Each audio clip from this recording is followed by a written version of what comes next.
On the night Lena Hart believed she'd finally escaped her past, standing in a penthouse suite surrounded by champagne and rose petals, her new husband, the most feared crime boss in the city, handed her divorce papers. The wedding had ended 2 hours ago. The signatures were still wet on the marriage certificate. Victor Calder's cold eyes held no apology as he told her he loved someone else. By dawn, Lena would learn the brutal truth. In the criminal underworld, a discarded wife isn't just abandoned, she becomes the most dangerous kind of liability. If you want to see how Lena transforms from a discarded bride into the most powerful woman in the city's underworld, stay until the end. Hit that like button and drop a comment telling me what city you're watching from. I want to see how far this story travels. The Grandeur Hotel's crystal ballroom had never looked more beautiful. Thousands of white roses cascaded from the ceiling, their petals drifting through air thick with expensive perfume and carefully contained violence. Lena Hart stood at the edge of the emptying dance floor, watching the last guests file out under the watchful eyes of men in tailored suits whose jackets didn't quite hide their shoulder holsters. She was 26 years old, wearing a custom Vera Wang gown that cost more than her mother's house, and she had just married the most dangerous man in the city. Victor Calder. Even his name made people lower their voices. Lena smoothed her hands over the silk bodice, feeling the rapid flutter of her heartbeat beneath her palms.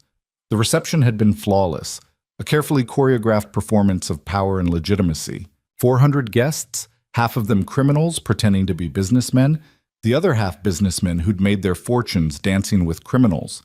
City councilmen had shaken Victor's hand, a state senator had given a toast, and through it all, Victor had played his part perfectly. The attentive groom, the man transformed by love. Lena had almost believed it herself. "Mrs. Calder." The voice came from her left. Dmitri, Victor's head of security, a wall of a man with a scar that ran from his temple to his jaw. "Mr. Calder is waiting for you upstairs." Her stomach tightened. The penthouse suite. The wedding night. She'd known what she was getting into when she agreed to this marriage. Victor Calder didn't do anything without a reason, and love had never been mentioned in their brief courtship. But he'd been kind, distant, but never cruel. He'd promised her protection, stability, a life where she wouldn't have to look over her shoulder every time she left her apartment. After 2 years of running from her past, that had sounded like salvation. "Of course," Lena said, lifting her skirts with practiced grace. "Thank you, Dmitri." The elevator ride to the penthouse took 43 seconds. Lena counted each one, watching the numbers climb, trying to slow her breathing. The mirrors lining the elevator showed her reflection from every angle. A stranger in white lace, dark hair swept up in an elaborate style. Makeup applied by professionals who knew how to make a woman look like she belonged in this world. She looked like a bride. She looked like she fit. The illusion was almost perfect. The elevator doors opened directly into the penthouse suite. Lena stepped out into a space that looked like something from a fantasy. Floor-to-ceiling windows overlooking the city, rose petals scattered across marble floors, candles flickering on every surface. Champagne chilled in a silver bucket. The lights of the city spread out below like a blanket of stars. And standing at the window, silhouetted against the skyline, was Victor. He'd removed his jacket. His white shirt was crisp, perfectly tailored to his lean frame. He stood with his hands in his pockets, staring out at the city he controlled with the same detached efficiency he brought to everything. "Close the door," he said, without turning around. Lena did. The soft click echoed in the vast space. "It's beautiful," she said, moving further into the room. Her heels clicked against the marble. "The suite. Everything. Thank you." Victor didn't respond. He remained perfectly still, a statue carved from ice and calculation. Lena's chest tightened. She'd learned to read silence during her years of survival, and this silence had edges. "Victor." She stopped a few feet behind him, close enough to see his reflection in the glass. "Is something wrong?" He turned then, and the expression on his face made her blood run cold. There was no warmth there, no tenderness, no hint of the man who'd smiled at her during the ceremony, who'd danced with her in front of 400 witnesses, who'd promised to honor and protect her. This was the Victor Calder the city feared, the man who'd built an empire on calculated brutality and strategic violence. "Sit down, Lena," he said, gesturing to the white sofa near the window. It wasn't a request. She sat, her dress pooling around her like a cloud. Her hands found each other in her lap, fingers lacing together to hide their trembling. Victor crossed to a desk in the corner, Louis XIV, probably authentic, and picked up a manila folder. He carried it back to where she sat and placed it on the glass coffee table in front of her. "What is this?" Her voice came out steadier than she felt. "Open it." Lena reached for the folder with hands that wanted to shake. She pulled back the cover and saw the first page of a legal document, dense with text and official seals. Petition for dissolution of marriage. The words didn't make sense at first. Her brain refused to process them, to connect them to the reality of sitting in a wedding suite, still wearing her gown, the taste of champagne and wedding cake still on her tongue. "I don't understand," she said slowly, looking up at Victor. He'd moved to the bar, pouring himself 2 fingers of whiskey with the same precision he brought to everything. "It's very simple. I want a divorce." The room tilted slightly. Lena gripped the folder, using it to anchor herself to reality. "We've been married for 3 hours. 3 hours and 27 minutes. Victor took a measured sip of his drink. "The papers are ready. Sign them tonight, and you'll be compensated. Generously. A lump sum payment, monthly allowance for 2 years, and a fully furnished apartment in any neighborhood you choose. Within reason." Lena stared at him, searching for some sign that this was a test, a cruel joke, something other than exactly what it appeared to be. But Victor's face remained impassive, businesslike. He could have been discussing a merger. "Why?" The question came out as barely a whisper. "Because I'm in love with someone else." The words landed like physical blows. Lena flinched, then hated herself for showing weakness. "You married me today," she said, forcing herself to meet his eyes. "You stood in front of 400 people and made vows. Vows I had every intention of honoring when I made them." Victor set down his glass with a soft click. "The situation changed." "When? When did the situation change?" 2 weeks ago." 2 weeks.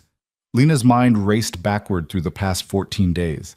The final dress fitting, the rehearsal dinner, Victor's carefully chosen gifts, a diamond bracelet, a first edition of her favorite book, a key to the penthouse with her name engraved on it. All of it had been theater. "Who is she?" Lena asked, though she wasn't sure she wanted to know. "Irina Volkov." The name hit like a bullet. Lena knew it. Everyone who'd spent time in Victor's world knew it. Irina Volkov, daughter of the Volkov crime family that controlled the ports and half the shipping industry on the East Coast. Beautiful, ruthless, and engaged to Victor 5 years ago, before some catastrophic falling out that had nearly sparked a war between their families. "Irina Volkov wants you dead," Lena said flatly. "Everyone knows that. Irina wants what she's always wanted, power and control. She's willing to set aside old grudges for the right alliance." Victor's expression didn't change. "Our families merging would create the most powerful criminal organization on the eastern seaboard. The old men have been pushing for it for years." "Then why marry me?" "Because 2 months ago, Irina was engaged to Konstantin Fedorov. The alliance wasn't possible." Victor picked up his glass again, studying the amber liquid. "I needed a wife for other reasons. You were suitable, uncomplicated." The word stung more than it should have. Uncomplicated. Like she was an accessory, a placeholder, something to be used and discarded when a better option came along. "What changed?" Lena heard herself ask, though part of her screamed to stop gathering information, to sign the papers and run. "Konstantin died. Car accident 2 weeks ago." Victor's tone suggested he knew exactly how convenient that accident had been. "Irina reached out the next day. The alliance is back on the table." Lena's hands tightened on the folder until the edges cut into her palms. "So you married me this morning knowing you'd divorce me tonight." "I considered postponing the wedding, but that would have raised questions, created suspicion. Better to proceed as planned and handle the dissolution quietly." "Quietly?" Lena laughed, the sound harsh and brittle. "You think divorcing your wife on your wedding night will be quiet?" "I think it will be handled with discretion, and anyone who speaks about it indiscreetly will regret it." The threat in Victor's voice was mild, almost casual. That made it more terrifying. You'll sign a non-disclosure agreement along with the divorce papers. You won't speak about our marriage, our divorce, or anything you may have learned about my business operations during our association. And if I refuse, Victor's eyes went flat and cold. Don't. The single word carried enough weight to crush bones. Lena understood then, with perfect clarity, that she was having this conversation at Victor's discretion. She could sign the papers and walk away with money and a chance at rebuilding her life. Or she could refuse and, what? Disappear? Have an accident like the conveniently deceased Constantine? She'd thought she understood the world she was marrying into. She thought she was prepared for the reality of being Victor Calder's wife. But sitting here in silk and lace, surrounded by roses and champagne and the trappings of romance, Lena realized she'd understood nothing at all. "There's a pen in the folder," Victor said, returning to the window. "Sign the documents. Dmitri will witness them and arrange your transportation." Lena looked down at the papers, at the neat legal language that would dissolve her marriage before the sun rose. Her signature line waited at the bottom of each page, marked with small red X's. She thought about her mother, dead 3 years now, from the cancer that had eaten through their savings and left Lena with nothing but debt and desperation. She thought about the men who'd come looking for her when she couldn't pay, the jobs she'd lost, the apartment she'd fled in the middle of the night. She thought about Victor's offer 6 months ago, delivered through an intermediary. "Marry me, and you'll never have to run again." It had been a lie, all of it. "Where will I go?" she asked quietly. "I've arranged an apartment in Riverside. It's secure, anonymous. You'll live there for the next 2 years while the monthly payments continue. After that, you're free to relocate wherever you choose." Riverside. The neighborhood was 40 minutes outside the city, isolated and quiet. A place to hide unwanted things. "Am I allowed visitors?" Victor's pause was almost imperceptible. "It would be better if you kept a low profile, for your own safety." "My safety." Lena's laugh was hollow. "You're worried about my safety. A discarded wife is leverage, Lena. In this world, leverage gets used. The fewer people who know where you are, the better." Understanding crashed over her like a wave. This wasn't just about divorce. This was about erasure. Victor wasn't just ending their marriage. He was removing her from the board entirely, tucking her away where she couldn't be found, couldn't be questioned, couldn't become a liability. In Victor's world, she realized with growing horror, a discarded wife wasn't just abandoned. She became a target, a weak point, something that needed to be controlled. The apartment in Riverside wasn't protection, it was a cage. "What if I don't sign?" The question came out before Lena could stop it. Victor turned from the window, and for the first time that night, something like emotion flickered across his face. It might have been pity. "Then I'll make you sign," he said simply. "I've built my life on making people do things they don't want to do. Don't make this harder than it needs to be." Lena looked at him, really looked at him, and saw the truth she'd been too desperate to see before. Victor Calder was a man who viewed people as assets or obstacles. She'd been an asset when he needed a wife. Now she was an obstacle to a more profitable alliance. Nothing she said would change that. No plea, no logic, no appeal to the kindness he'd shown her during their courtship would matter because that kindness had never been real. It had been part of the performance, another tool in his arsenal. She reached for the pen. "Smart choice," Victor said, turning back to the city. Lena uncapped the pen, her hand steady now. Rage had a way of burning through fear, leaving something harder behind. She signed the first page, then the second, then the third. Each signature was neat, controlled, giving away nothing of the storm building in her chest. When she finished, she capped the pen and stood, leaving the folder on the table.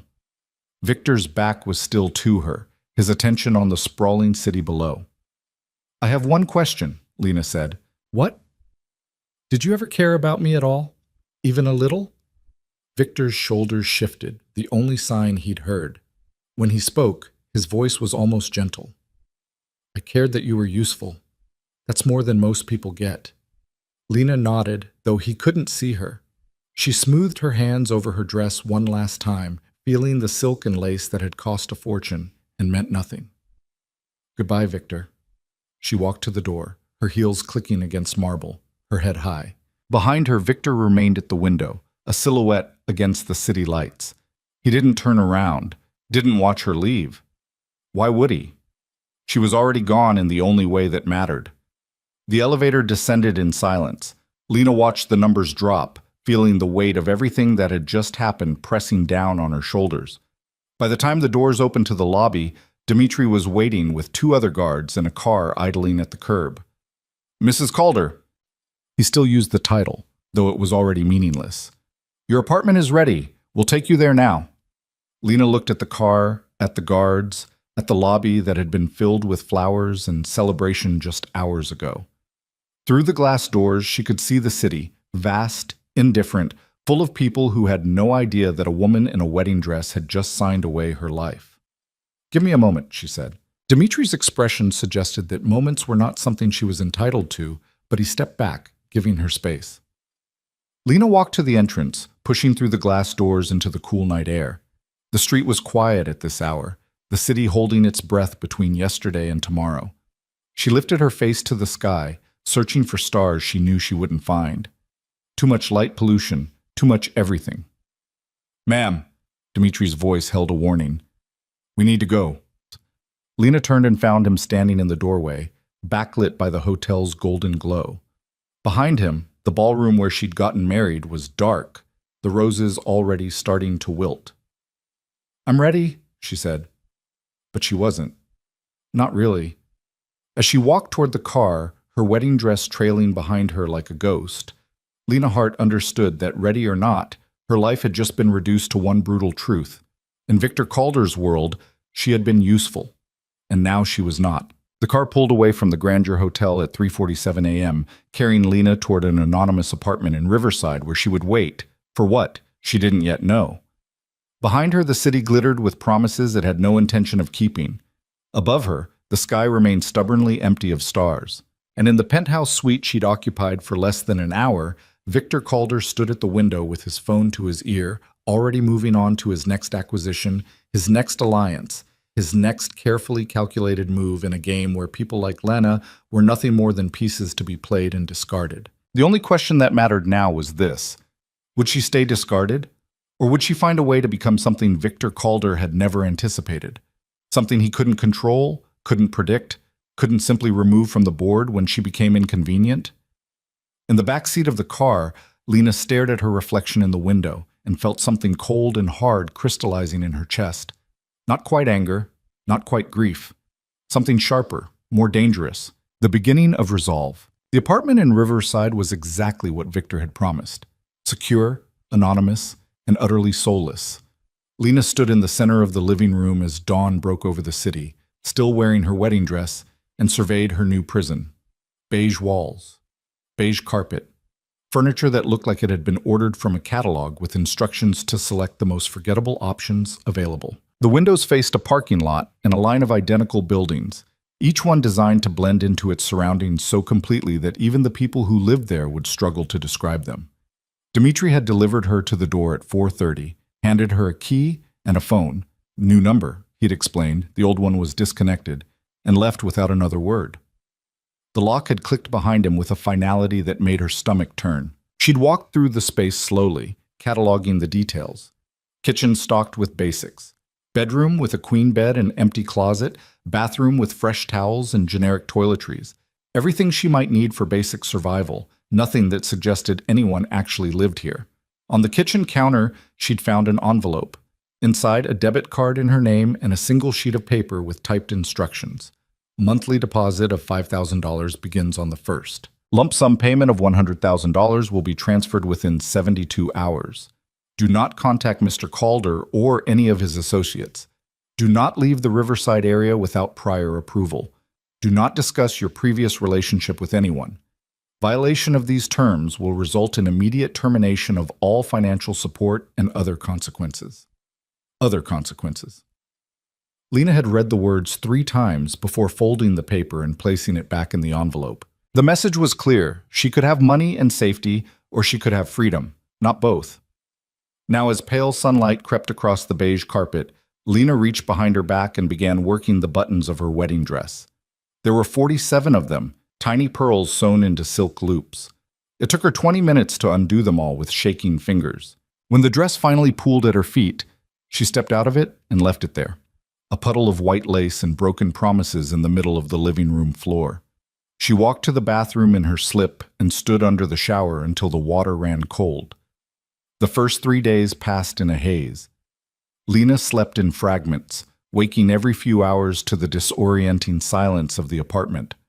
No traffic noise, no sirens, no sounds of neighbors living their lives through thin walls. Just oppressive, carefully maintained quiet. She ate because her body demanded it: toast, canned soup, instant coffee. She sat by the window and watched people come and go from the parking lot, normal people with normal lives who had no idea that the woman in 4B had been married and divorced on the same night. On the fourth day, the $100,000 appeared in her account. Lena stared at the number on her phone screen and felt nothing. On the fifth day, she started to notice the patterns. The black sedan that parked across the street every morning at 7 and left at 6. The same man, always in a dark suit, always with a phone to his ear. The woman who walked her dog past Lena's building 3 times a day, never quite looking up at the windows but somehow always aware. The maintenance worker who seemed to find reasons to be in the hallway outside her apartment more often than maintenance required. Victor's people, making sure she stayed where she was put. On the 6th day, Lena opened her laptop, the one thing Dmitri had brought from her old apartment along with 2 suitcases of clothes, and began to research. Irina Volkov's engagement to Victor Calder was announced in the society pages 7 days after Lena's wedding. The article was carefully worded, mentioning Victor's previous marriage only in passing as recently dissolved by mutual agreement. There were photos of Irina at various charity events, always immaculate, always surrounded by people who looked slightly afraid of her. Lena studied the woman's face, searching for whatever Victor saw there that had made her worth destroying a marriage over.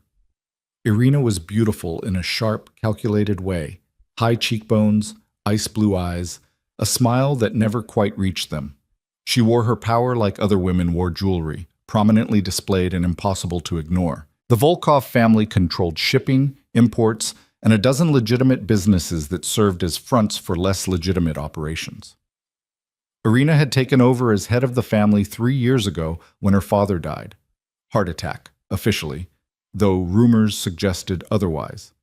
Since then, she'd expanded their territory, eliminated rivals, and built a reputation for being more ruthless than any of the men she'd displaced. She and Victor would be perfect together. 2 predators circling the same territory, recognizing each other's strength. Lena slammed the laptop shut and walked to the kitchen, pouring herself a glass of water with hands that wanted to throw the glass against the wall instead. 3 weeks into her exile, Lena realized she was going to lose her mind if she didn't find something to do.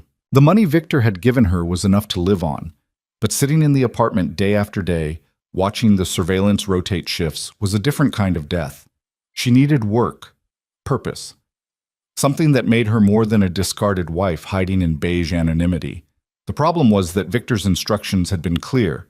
Stay in Riverside, keep a low profile, don't ask questions. Getting a job would require leaving the apartment, interacting with people, creating a paper trail. But the instructions had also said she couldn't leave the Riverside area. They hadn't said she couldn't move around within it. Lena spent an afternoon walking the neighborhood, mapping exits and routes, studying the patterns of Victor's watchers. The black sedan followed at a distance. The dog walker appeared on schedule, but they were watching for her to leave, to run. They weren't watching for her to build a life. On her 4th walk, Lena found a small storefront 3 blocks from her apartment. The sign in the window read Riverside Community Foundation in faded letters. Through the glass, she could see rows of filing cabinets, a reception desk with an ancient computer, and a middle-aged woman sorting through stacks of papers with the air of someone fighting a losing battle. Lena had researched the foundation that morning. On paper, it was a nonprofit providing services to low-income families, food assistance, job training, emergency housing. In reality, based on the funding sources she'd traced through public records, it was almost certainly a front for money laundering. The donations came from businesses with known syndicate connections. The expenses were vague and poorly documented. The whole operation had the fingerprints of organized crime all over it, which made it exactly the kind of place where someone like Lena might go unnoticed. She pushed through the door, triggering a bell that sounded like it had been installed in 1987. The woman at the desk looked up, pushing reading glasses up into graying hair. Can I help you? I'm looking for work, Lena said, keeping her voice level. I saw your sign. What sign? The one that says you're a community foundation. I assume community foundations need volunteers. The woman's expression shifted from distracted to suspicious. We're not really set up for volunteers right now. Funding issues. I don't need money. Lena stepped closer to the desk, careful to keep her body language open and non-threatening. I need something to do. I'm good with organization, filing, data entry, whatever you need. Why? It was the right question. People didn't volunteer at failing nonprofits in forgotten neighborhoods without a reason. I'm new to the area, Lena said, sticking as close to the truth as possible. I don't know anyone. I figured helping out might be a good way to meet people. Stay busy. The woman studied her for a long moment, taking in Lena's carefully neutral clothes, jeans, plain sweater, nothing expensive, and the practiced ease with which she held herself. Whatever she saw seemed to satisfy her, because she sighed and gestured to the chaos surrounding them. I'm Margaret. I run this place, such as it is. We're drowning in paperwork, and nobody knows where anything is. If you can organize files and use a computer, you'd actually be helping. When can I start? You're very eager for someone offering to work for free. Lena met Margaret's eyes steadily. I'm very bored. Margaret laughed, sharp and surprised. Fair enough. Come back tomorrow at 9. We'll see how long you last. Lena returned the next morning and found Margaret buried under an avalanche of grant applications, donation receipts, and expense reports that looked like they'd been generated by someone with a fundamental misunderstanding of mathematics. The previous office manager quit 6 months ago, Margaret explained, shoving a stack of folders toward Lena. She said the job was making her drink. These need to be sorted by date and filed. Think you can handle that? Absolutely. Lena spent the first day creating order from chaos. The filing system was nonsensical, the records were incomplete, and someone had apparently decided that shoving papers into random drawers constituted organization. By 5 o'clock, she'd established a basic structure and identified at least a dozen major discrepancies in the foundation's financial records. She didn't mention the discrepancies to Margaret. Not yet. On her second day, a man came to the office. He was in his 60s, well-dressed in a way that didn't match the neighborhood, and he carried himself with the quiet authority of someone used to being obeyed. Margaret, he said, not bothering with pleasantries, we need to talk about the Henderson Street property. Margaret glanced at Lena, then back to the man. Mr. Chen, this isn't a good time. It's never a good time. Mr. Chen's gaze flickered to Lena for the first time, assessing. Who's this? New volunteer, Lena. This is Mr. Chen. He's on our board. Volunteer. Mr. Chen's tone suggested he found the concept amusing. How civic-minded. Margaret, my office. Now. They disappeared into the back room. Lena continued filing, but she kept her ears open. The walls were thin and voices carried. Falling apart, Mr. Chen was saying. The numbers don't add up, the expenses are sloppy, and the auditors are asking questions.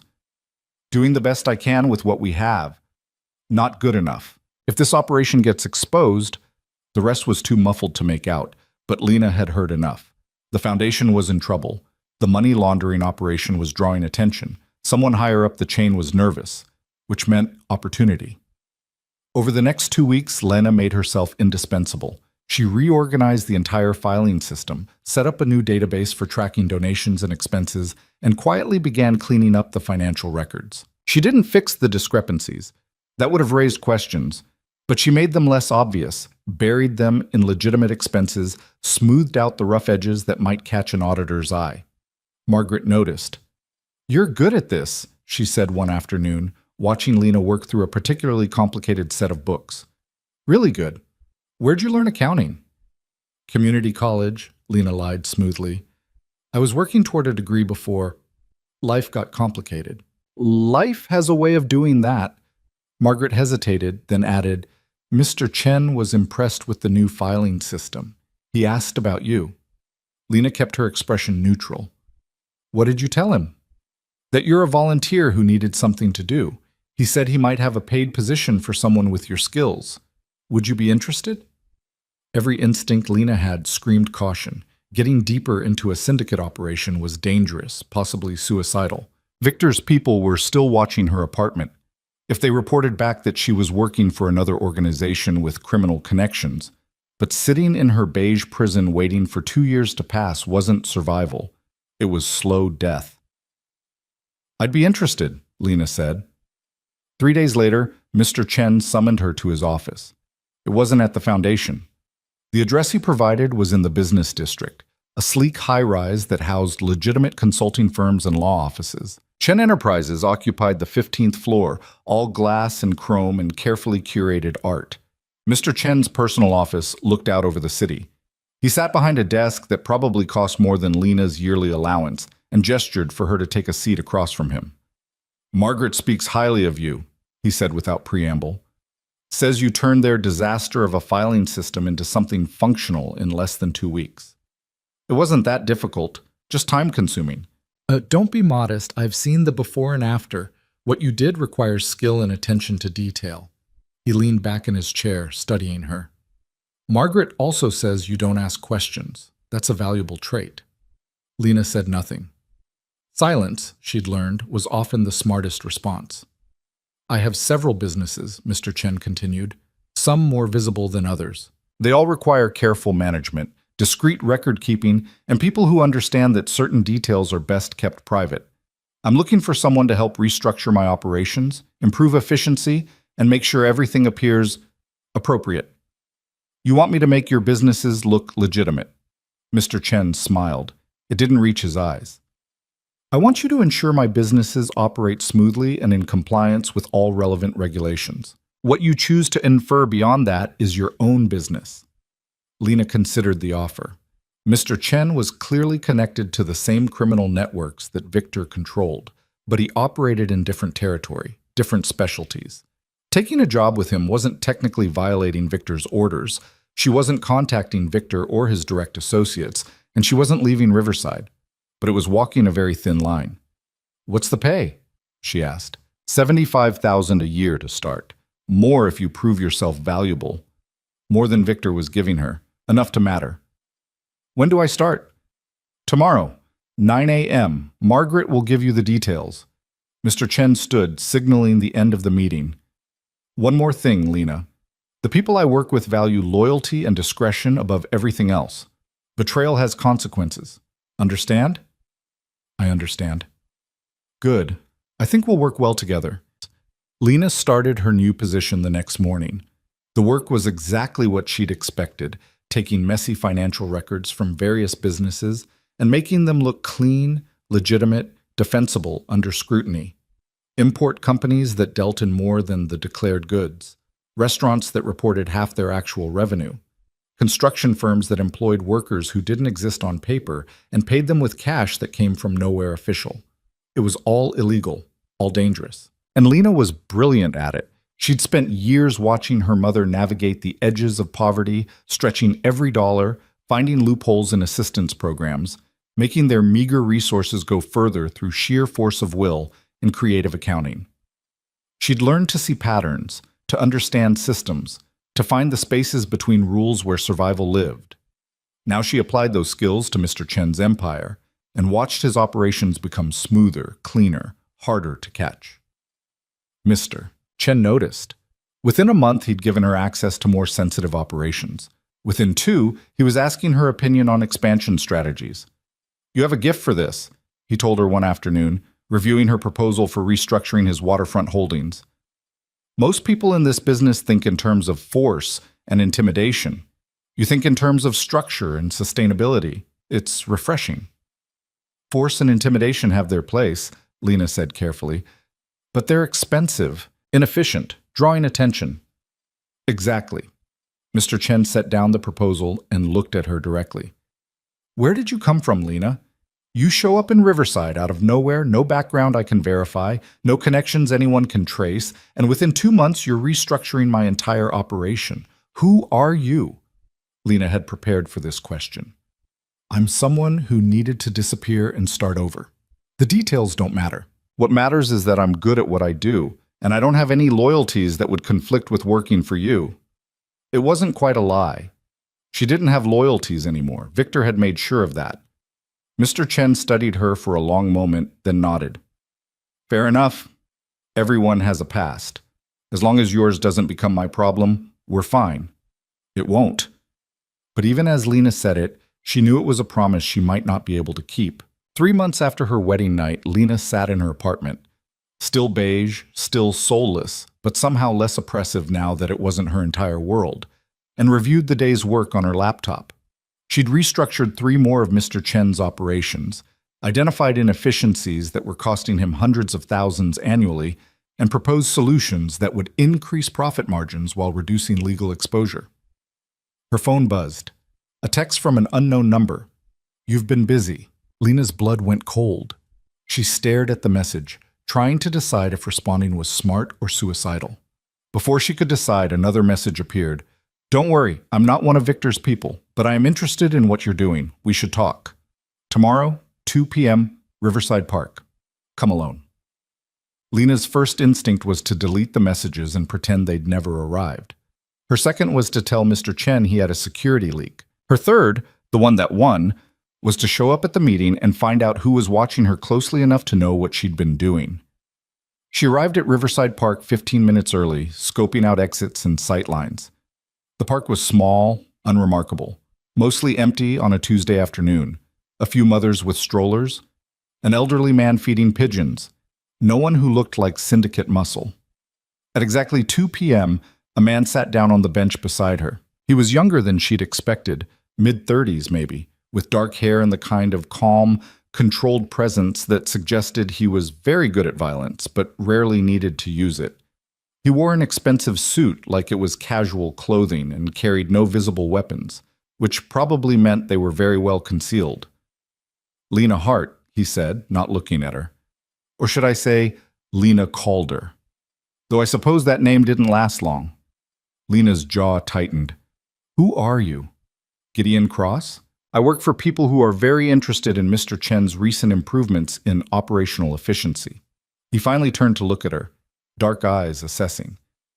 They're also interested in how a woman who married Victor Calder 3 months ago ended up restructuring a rival organization's infrastructure. I'm divorced from Victor. Whatever he does isn't my concern. Is that what you tell yourself? Gideon's tone was mild, almost sympathetic. Here's what I know. Victor Calder married you for reasons that had nothing to do with affection, divorced you the same night for reasons that had everything to do with power, and tucked you away in Riverside where you were supposed to fade into obscurity. Instead, you walked into a syndicate front organization and started making yourself valuable. That takes either courage or desperation. I'm curious which. Both, Lena said flatly. What do you want? To offer you something better than what Mr. Chen can give you.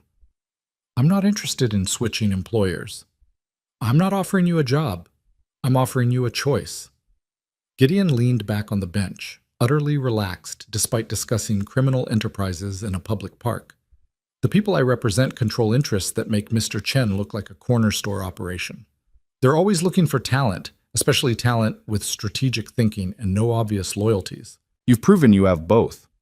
And if I'm not interested in being recruited, then you continue working for Mr. Chen, making him more efficient, until eventually Victor or the Volkovs notice that you're helping a rival organization and decide you're a liability worth removing. Your anonymity has maybe another 2 months before someone runs your picture through the right database. Lena's stomach dropped. You're bluffing. I'm being honest. Victor thinks he put you in a cage and forgot about you, but you're showing up in financial records, reorganizing operations, leaving footprints. Someone will notice. The question is whether you want to be prepared when they do. What makes you think your people can protect me better than Mr. Chen? Because my people don't just react to threats. We eliminate them before they materialize. Gideon pulled a card from his jacket and placed it on the bench between them. Think about it. When you're ready to discuss options, call that number. He stood and walked away, leaving Lena alone on the bench with a business card that had nothing on it but a phone number. She sat there for 20 minutes after he left, watching the mothers with their strollers and the old man with his pigeons, thinking about choices and cages and the difference between surviving and actually living. Then she picked up the card and put it in her pocket, That night, Lena stood at her apartment window and watched Victor's surveillance team change shifts. The black sedan pulled away right on schedule. The replacement arrived 3 minutes later. Predictable. Routine. Victor thought he'd contained her, controlled the variables, ensured she wouldn't become a problem. He had no idea that the problem had already begun. Lena pulled out her phone and looked at Gideon's card, at the number that represented another dangerous choice in a life that had become nothing but dangerous choices. She thought about her mother, who'd spent her last years trapped by circumstances she couldn't control, worn down by systems designed to keep people like her from ever climbing out. She thought about the promise she'd made at her mother's funeral, that she wouldn't end the same way, small and scared and defeated. She thought about Victor standing at that penthouse window, dismissing her with casual cruelty, reducing her entire existence to a transaction he'd found no longer profitable. And she thought about the woman she'd seen in the mirror that wedding night, lost and terrified and utterly powerless. That woman was gone. Lena dialed the number. Gideon answered on the second ring. That was faster than I expected. When can we talk? Lena asked. Tomorrow, same place.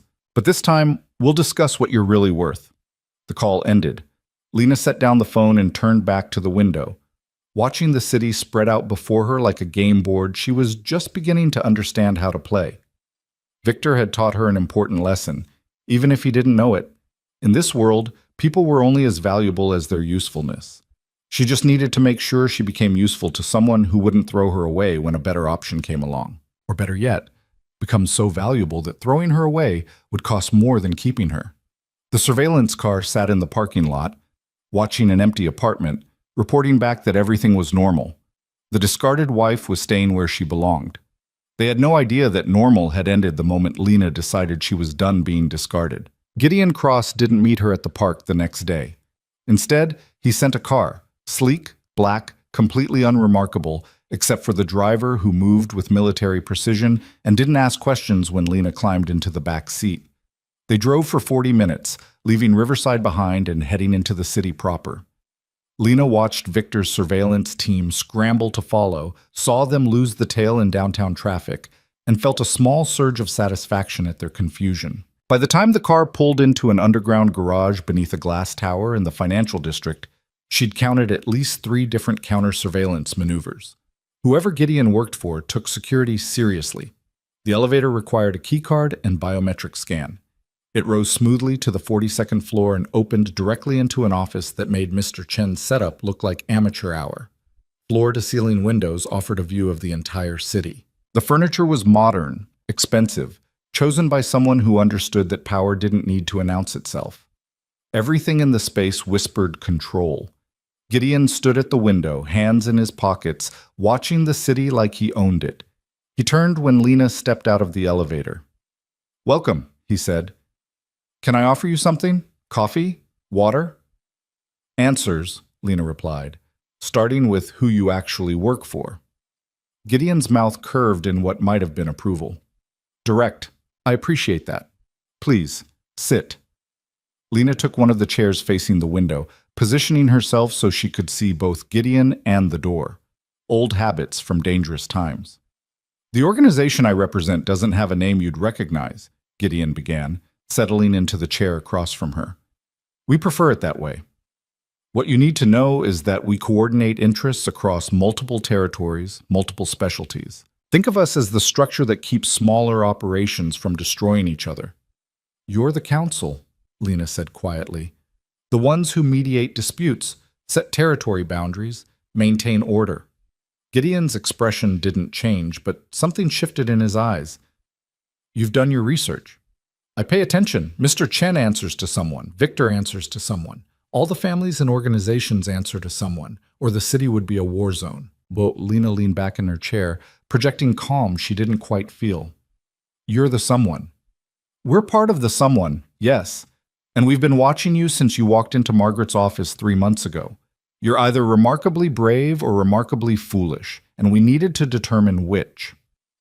"What conclusion did you reach?" "That you're neither. You're desperate, which makes you dangerous in interesting ways."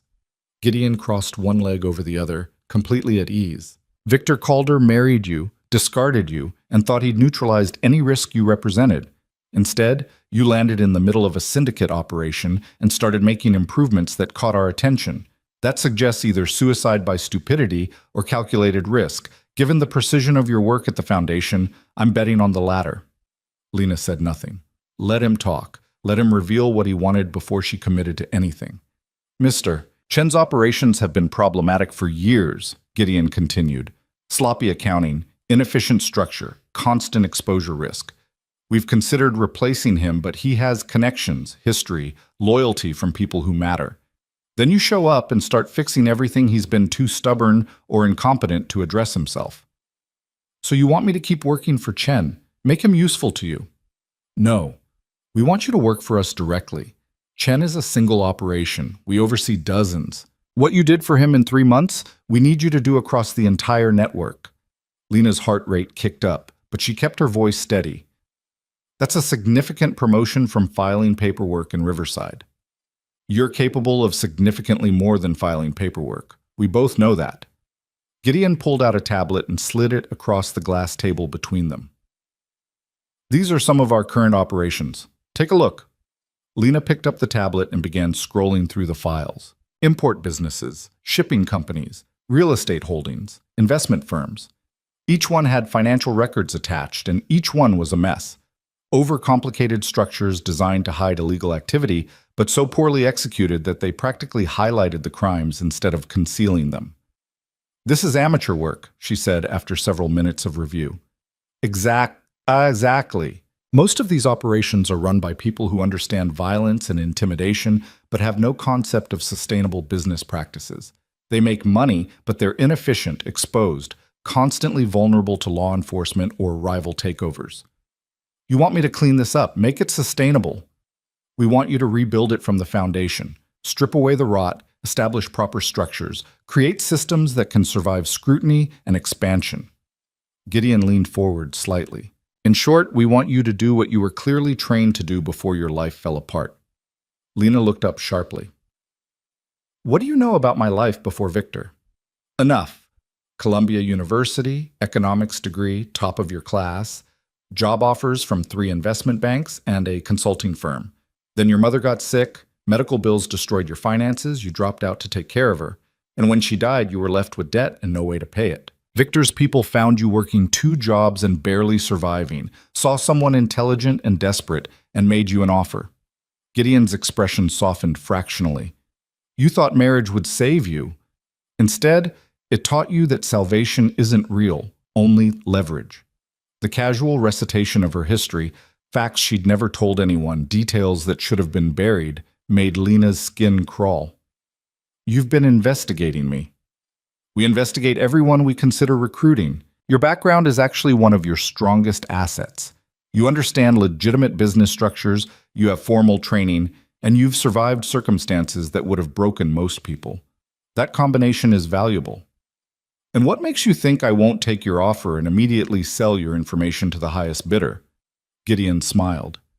Because you're smarter than that.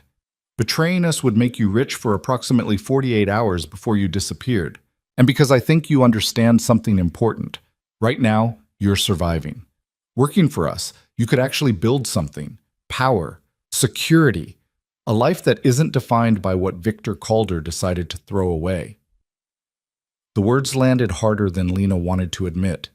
3 months of exile, of carefully rebuilding herself in the shadows, and she was still just surviving. Still just making it through each day without attracting the wrong attention. What exactly are you offering? She asked.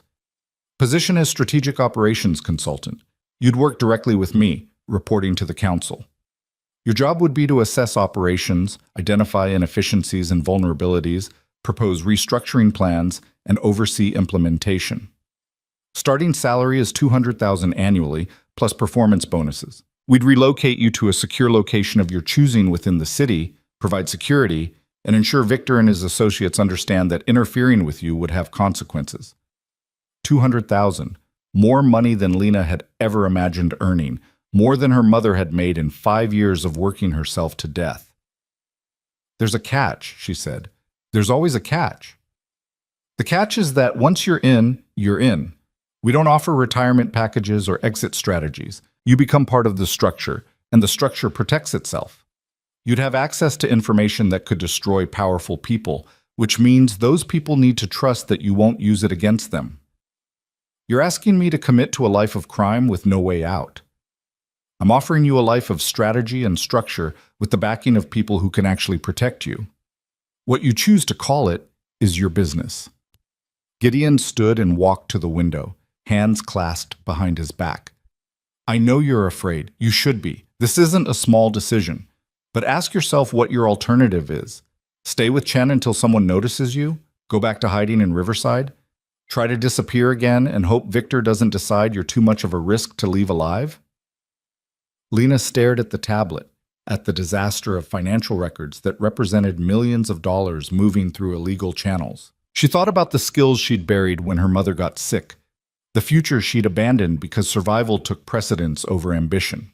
She thought about standing in that penthouse suite while Victor explained that she'd never been anything more than useful. I want to see the contract, she said. Full terms, not just the salary offer. Done. I'll have it sent to you by end of business today. And I want to meet with the council before I sign anything. If I'm committing my life to an organization, I need to know who's actually in charge. Gideon turned back from the window, and for the first time, Lena saw genuine surprise on his face. That's not a standard request. Then consider it my first test of whether you actually value what I bring to the table. You said I have strategic thinking and formal training. Part of that training was never signing contracts with people I haven't vetted. For a long moment, Gideon said nothing. Then he laughed, sharp and surprised. You have titanium nerves, I like that. Fine, I'll arrange a council meeting, but understand that these are people who don't typically take meetings with potential consultants. If you waste their time or ask the wrong questions, the offer disappears. Understood. Good. We'll be in touch. Gideon walked to the elevator and pressed the call button. The car will take you back to Riverside. In the meantime, I suggest you start thinking about how you'd restructure the operations you reviewed. The council will want to see your approach. Lena stood, carrying the tablet. How long do I have? 72 hours. After that, we move on to other candidates. The elevator arrived. Lena stepped inside, and as the doors began to close, Gideon called out one last thing. Lena? Victor made a mistake when he threw you away. Don't prove him right by being too afraid to become what you're capable of. The doors shut on his words, and Lena descended 42 floors with her heart pounding and her mind already racing through possibilities. She spent the next 3 days living in the tablet Gideon had given her. The files contained detailed financial records for 11 different operations spanning shipping, real estate, entertainment venues, and import businesses. Each one was a structural nightmare. Money moving through too many hands, records that didn't match deposits, expenses that couldn't be explained, and vulnerabilities so obvious that Lena couldn't believe law enforcement hadn't already shut them down. She worked 16-hour days, building comprehensive restructuring plans for each operation.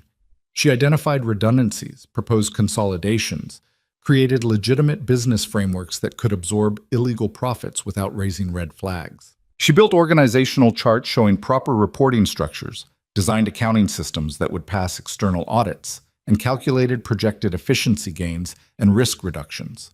By the time 72 hours had passed, Lena had produced a presentation that would have impressed her Columbia professors, and a strategy that could save the council millions while reducing their exposure to prosecution by more than 60%. She also hadn't slept more than 4 hours total and was running on coffee and adrenaline. Gideon's message came exactly on schedule. Council meeting. Tomorrow, 8 p.m. Dress professionally. Bring your analysis. Don't be late. The address was in the old industrial district, a part of the city that had been warehouses and factories before gentrification started creeping in. Lena arrived 15 minutes early, wearing a charcoal suit she'd owned since her Columbia days, and carried herself like she belonged. The building looked abandoned from the outside. Broken windows, faded signage, weeds growing through cracks in the pavement. Inside, it had been transformed into something else entirely.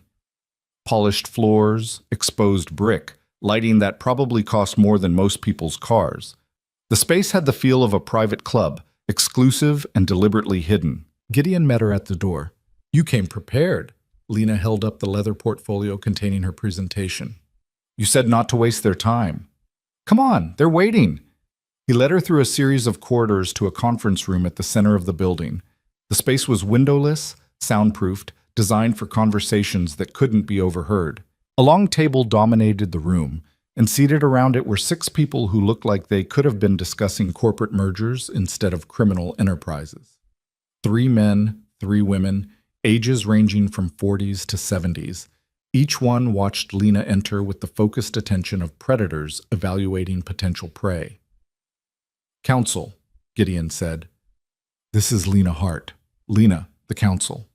No names, no introductions beyond that. The message was clear. These people's identities were need to know, and she didn't need to know yet. "Ms. Hart," the woman at the head of the table spoke with the crisp authority of someone used to making final decisions. She was perhaps 60, silver hair swept back, wearing a suit that screamed executive power. "Mr. Cross tells us you have thoughts on improving our operational efficiency." "I have more than thoughts," Lena said, moving to the presentation screen at the front of the room. "I have a comprehensive restructuring plan that will reduce your legal exposure by 63% while increasing profit margins by an estimated 40% over 2 years.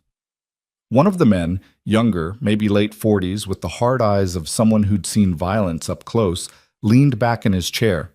"That's ambitious, also impossible." "It's neither. Your current operations are structured like you're still running street-level enterprises instead of multi-million-dollar businesses. You're using intimidation where you should be using incorporation, force where you should be using front companies, and violence where you should be using contracts." Lena opened her first slide, showing a comparison of current versus proposed organizational structures. "You're leaving money on the table and creating unnecessary risk because the people running these operations don't understand sustainable business practices." The room went very quiet. Criticizing the council's operations this directly was either brilliant or suicidal. The silver-haired woman's lips curved slightly. "Continue." Lena spent the next 40 minutes walking them through her analysis. She broke down each operation, showed exactly where the inefficiencies were, and demonstrated how proper restructuring could achieve the results she'd promised. She used their own financial data to prove her points, highlighted the specific risks they were currently exposed to, and presented solutions that were practical, implementable, and immediately actionable. By the time she finished, the council members were leaning forward, engaged in ways that suggested they were seeing their operations with new eyes. "Questions?" Lena asked. The hard-eyed man spoke first. "You're suggesting we essentially legitimize our operations, make them look and function like real businesses. They are real businesses. They're just poorly run ones. The criminal elements need to be buried so deep in legitimate activity that finding them requires resources and time law enforcement won't commit unless they have specific cause. Right now, your operations are practically advertising themselves. And you can implement these changes across all our territories." This from an older man with the careful speech of someone who'd survived by being precise. "I can provide the frameworks and oversight. Implementation requires cooperation from the people currently running these operations, which means you need to make it clear that cooperation isn't optional." "That won't be a problem," the silver-haired woman said. "What else do you need?" "Access to complete financial records, authority to audit any operation at any time, and protection from retaliation by people who won't like being restructured." Lena met the woman's eyes directly. "I'm also going to encounter resistance from operators who think they know better. I need to know that when I make changes, you'll back them." "You're asking for significant authority for someone we just met." I'm asking for the authority necessary to do the job you're hiring me for. If you want me to fix your operations, I need the power to actually fix them. Otherwise, I'm just an expensive consultant who writes reports nobody implements." The council members exchanged glances, having a conversation in looks and micro-expressions that Lena couldn't fully read. Finally, the silver-haired woman nodded. "You'll have what you need. But understand this, Ms. Hart. The authority we give you comes with expectations.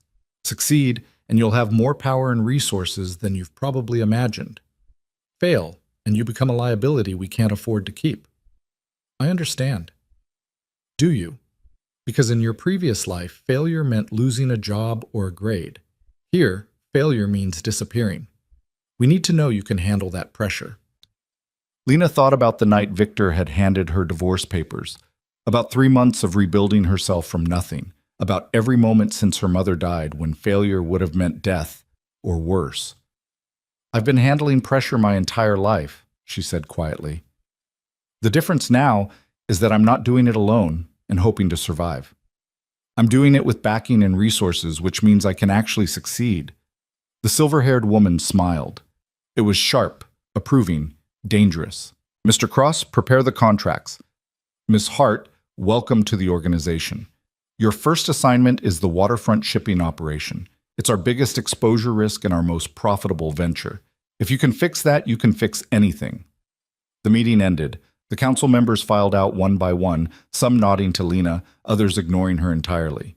When the room was empty except for her and Gideon, Lena let out a breath she hadn't realized she was holding. "That went well," Gideon said. "They threaten to kill me if I fail. They threaten to kill everyone. It's standard practice. The fact that they're giving you the waterfront operation as a first assignment means they're taking you seriously." He gestured toward the door. "Come on, we have a lot of work to do." Over the next 6 weeks, Lena dismantled and rebuilt the waterfront shipping operation from the ground up. She fired corrupt supervisors, restructured the accounting systems, implemented proper inventory controls, and created legitimate business entities to absorb the illegal profits. She worked 18-hour days, fielded death threats from people who resented her authority, and learned to recognize the difference between legitimate resistance and deliberate sabotage. Gideon was with her through all of it, providing backup, running interference with the council, and occasionally reminding people that Lena had authority they needed to respect. He was calm, precise, and utterly ruthless when necessary. Watching him work taught Lena more about power dynamics than her entire Columbia education. "You're a natural at this," he told her one night as they reviewed progress reports in the office that had become her second home. "Most people in your position would have tried to win people over, make friends, build alliances. You just came in and started breaking things that needed to be broken." "Friendship and popularity don't fix systemic problems," Lena said, highlighting another inefficiency in the current shipping schedule. "Clear authority and consistent consequences do." "That's a very cold perspective." "I learned from the best. Victor taught me that people respect power, not kindness." She looked up from her screen. "I'm just applying the lesson." Gideon's expression shifted, something almost like concern crossing his face. "Victor also threw you away when you stopped being useful. Don't become him in the process of proving him wrong." The words hit harder than they should have. Lena looked back at her screen, not wanting to examine the implications. She was halfway through restructuring the waterfront operation when Victor finally noticed her. The message came through Dmitri, Victor's head of security, who showed up at her new apartment, a sleek loft in the downtown district with actual security, and a view that didn't make her want to scream, looking uncomfortable. "Mr. Calder wants to see you," he said without preamble. Lena was working from home, spreadsheets covering her coffee table, 3 different phones monitoring operations across the city. She looked up at Dmitri and felt nothing but cold calculation. "Tell Mr. Calder, I'm busy." Dmitri's eyebrows rose. "Ma'am, that's not really an option." "It is now. I don't work for Victor. I don't answer to Victor. And I definitely don't drop everything because Victor decides he wants a conversation 6 months after throwing me away." Lena returned her attention to her spreadsheets. "You can see yourself out." "Lena!" Dmitri's voice held a warning. "You're making a mistake." "No, Dmitri. Victor made a mistake. I'm just living my life. Tell him if he wants to talk to me, he can make an appointment like everyone else." Dmitri left, and Lena waited for the inevitable retaliation. But nothing came. No threats, no pressure, no attempts to force the meeting Victor wanted. Instead, 3 days later, Victor showed up at her apartment himself. Lena was reviewing financial projections when her security system alerted her to someone at the door. The camera showed Victor, alone, wearing a suit that probably cost more than her monthly salary and looking uncomfortable in ways she'd never seen before. She considered not answering, considered making him wait, making him understand what it felt like to be dismissed and ignored. But curiosity won. She opened the door. Victor looked older than she remembered, tired around the eyes, tension in his shoulders that hadn't been there 6 months ago. He took in her apartment with a single sweeping glance. The upscale location, the expensive furnishings, the evidence of success scattered across every surface. You've done well for yourself, he said. What do you want, Victor? To talk. Can I come in? Lena stepped aside, letting him enter but not offering any of the courtesy she would have shown 6 months ago. Victor walked to the windows, staring out at the city the same way he had in that penthouse suite. I heard you're working for the council now, he said after a long silence. You heard correctly. That's dangerous, Lena. They're not forgiving when people disappoint them. Neither are you, apparently. She crossed her arms, maintaining distance. You didn't come here to warn me about danger. What do you really want? Victor turned from the window, and there was something in his expression that might have been regret. I made a mistake. With us. With how I handled things. The words should have meant something. 6 months ago, they would have meant everything. Now they just sounded empty. You made several mistakes, Lena said. Marrying me was one, divorcing me was another, but the biggest mistake was thinking I'd stay disappeared just because you decided I should. I was trying to protect you. You were trying to protect yourself. I was leverage you couldn't afford to have used against you, so you removed me from the board. Don't rewrite history to make yourself feel better about it. Victor flinched, actually flinched. Fair enough. But Lena, working for the council puts you in the middle of conflicts you don't understand. The Volkovs, the families, the territory disputes. It's more dangerous than you know. I understand perfectly well. I've been studying the structure for 6 months. I probably know more about how the city's criminal networks operate than you do at this point. Lena moved closer, letting him see the steel in her eyes. I'm not the scared woman you threw away, Victor. I'm not going to break because things get dangerous. Dangerous is where I thrive now. Then you've become exactly what this world makes people. Hard, cold, ruthless. I've become effective. There's a difference. Lena held his gaze. You want to know what I learned from you? That caring about people, trusting them, believing their promises, all of that just makes you vulnerable. Power is the only thing that matters. Control is the only thing that keeps you safe. You taught me that on our wedding night. I never wanted you to become this. You didn't want me to become anything. You wanted me to disappear. Lena walked to the door and opened it. We're done here. Don't come back unless you have actual business to discuss, and even then, go through proper channels. Victor stared at her for a long moment, and Lena saw the exact instant he realized he'd lost something he'd thought he'd successfully thrown away. Not her affection, he'd never wanted that, but her deference, her willingness to be shaped and controlled, her role as someone he could dismiss when convenient. Goodbye, Lena, he said quietly. Goodbye, Victor. He left and Lena closed the door behind him, leaning against it as her heart hammered in her chest. She'd faced down the man who'd destroyed her, stared into those cold eyes, and felt nothing but certainty that she'd made the right choices. She called Gideon. He answered immediately. Victor just left my apartment, she said. I know, we had someone watching in case he tried anything. He didn't. He just wanted to tell me I'd made a mistake working for the council. Gideon was quiet for a moment. And what did you tell him? That he taught me everything I needed to know about power and control. That I learned my lessons well. Did you mean it? Lena looked around her apartment at the evidence of the life she'd built from ashes and determination. Every word. Good, because tomorrow you meet with the West Side operations manager, and he's been told you have authority to restructure his entire organization. He's not going to like it. You need to be ready to break things that need breaking. I'm ready, Lena said. And she was. Victor had tried to discard her, to make her small and afraid and powerless. Instead, he'd freed her from the last vestiges of the person who believed safety came from being useful to someone else. Now she was useful to herself, and that made her more dangerous than Victor could possibly understand. The West Side operations manager was a man named Marcus Reeves, and he made his feelings about Lena's authority clear the moment she walked into his office. So you're the college girl they sent to tell me how to run my business, he said, not bothering to stand or offer a handshake. He was in his 50s, built like a linebacker gone to seed, with scars on his knuckles that told a story of violence solved with fists instead of strategy. Lena set her briefcase on his desk, uninvited. I'm the strategic consultant the council hired to restructure operations that are hemorrhaging money and creating unnecessary legal exposure. Your operation tops that list. My operation has been profitable for 15 years. Your operation has been profitable despite 15 years of structural inefficiency and sloppy management. If it had been run properly, you'd be making 3 times what you're currently pulling in. Lena opened her briefcase and pulled out a thick folder. These are your financial records for the past 3 years. Would you like me to walk you through the problems, or would you prefer to keep pretending everything's fine? Marcus's face darkened. You've got some nerve walking in here and doing exactly what the council authorized me to do.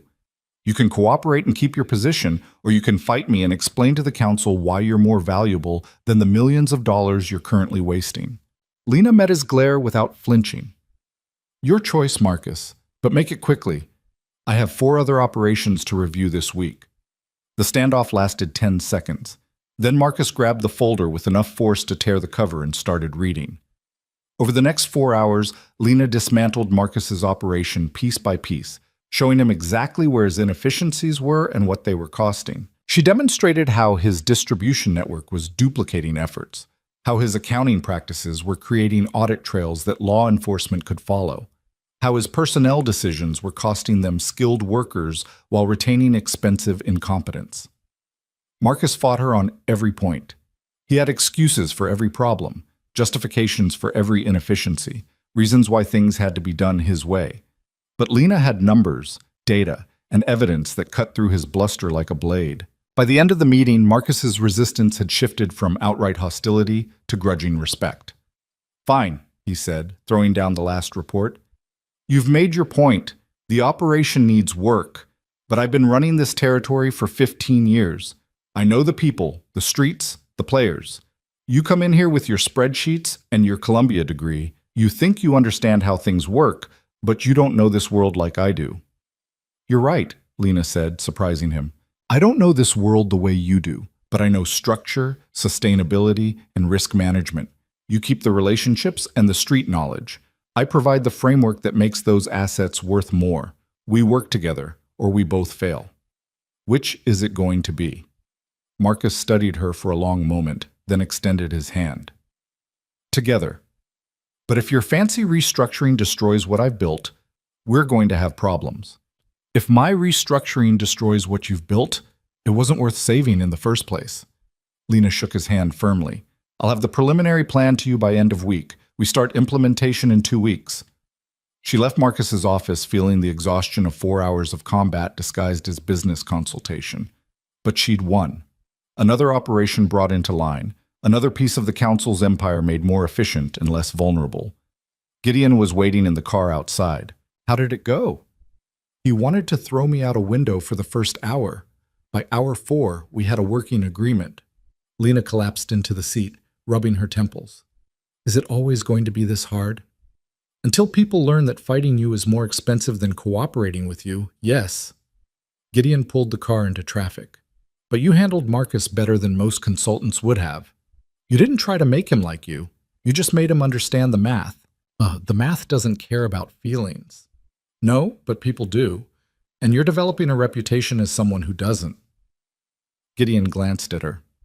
The council appreciates results, but they also value the ability to build alliances. You might want to consider being slightly less abrasive. Victor was abrasive. It worked for him. Victor was abrasive and feared. You're not feared yet. You're just the woman the council hired to fix things. That's different. Gideon turned onto the highway. I'm not saying compromise your standards. I'm saying learn to make people think cooperation was their idea. Lena considered his words as the city blurred past the window. Gideon was right. She'd been approaching every interaction like a battle to be won rather than a relationship to be managed. It was effective in the short term, but it was also isolating her, making her the enemy instead of the solution. I'll work on it, she said finally. Good, because tomorrow you're meeting with representatives from the Northside families, and if you walk in there with the same energy you brought to Marcus's office, you'll start a war. The Northside families controlled territory that bordered Victor's operations, and their relationship with the council was complicated by decades of shifting alliances and old grudges. The meeting was supposed to be exploratory, discussing potential restructuring of their entertainment venues and protection services. But Lena had studied the financial records, and she knew the real issue. Someone was skimming profits, and the families were blaming each other instead of finding the actual thief. The meeting took place in a restaurant that closed for private events, which meant closed for council business. Lena arrived with Gideon and found herself facing 6 family representatives, all men, all radiating the kind of barely contained violence that came from generations of settling disputes with bloodshed. "Gentlemen," Lena began, taking her seat at the head of the table, "thank you for meeting with me. I've reviewed your operations, and I have some concerns I'd like to address." "We know why you're here," said the eldest of the group, a silver-haired man named Vincent Cardelli. "The council thinks we're stealing from them. They sent you to prove it. The council thinks someone is creating discrepancies in the financial reports. Whether that's theft or incompetence is what I'm here to determine." Lena spread several folders across the table. "These are your revenue reports for the past 18 months. Notice anything unusual?" The men examined the documents, and Lena watched their faces shift from defensive to confused. "These numbers are wrong," said another representative, younger, with the wary eyes of someone who'd survived by being paranoid. "My venues pulled in twice this in the 3rd quarter alone." "Exactly. So either you're underreporting to the council, which would be theft, or someone is intercepting revenue before it reaches the official books, which is also theft but perpetrated against you." Lena pulled out another set of documents. "These are the actual deposit records from the banks your operations use. They match your claims, not the council's reports, which means someone between you and the council is skimming profits and making it look like you're responsible." The temperature in the room dropped about 20 degrees. The family representatives exchanged glances that spoke of old suspicions and new fury. "Who?" Vincent's voice was quiet, deadly. "I'm still tracking the money trail, but I have 3 suspects, all middle management, all with access to financial systems, all living beyond their reported means." Lena distributed photos and profiles. "Give me 2 weeks and I'll have proof. Then you can decide how to handle it." "We'll handle it our way," Vincent said, studying the photos with the focus of a man planning violence. "I assumed you would, but I need the evidence first, and I need you to let me continue the investigation without interference. If you start breaking fingers before I finish tracing the money, we'll never know if there are others involved." Vincent looked at her with something approaching respect. "You're asking us to wait while someone steals from us. I'm asking you to be strategic instead of reactive. You want the people responsible? Give me time to find them all. Then you can do whatever you want with the information." Lena closed her folders. "In the meantime, I'm implementing new financial controls across all your operations. They'll make it much harder for anyone to pull this off again." The men talked among themselves in rapid Italian, a conversation Lena couldn't follow but could read in the aggressive gestures and hard voices. Finally, Vincent turned back to her. 2 weeks. You get 2 weeks. After that, we handle things our way." "Understood. You'll have your answers before the deadline?" The meeting ended with handshakes that felt less like agreements and more like temporary truces.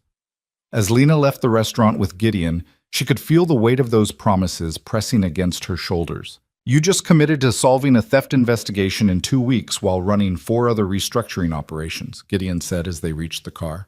"I know. That's ambitious even for you." "Then I'd better not fail." Lena climbed into the passenger seat. "Because if I do, the Northside families will assume I'm protecting whoever's stealing from them, and I'll end up as an example of what happens to people who betray their trust." "Exactly. No pressure."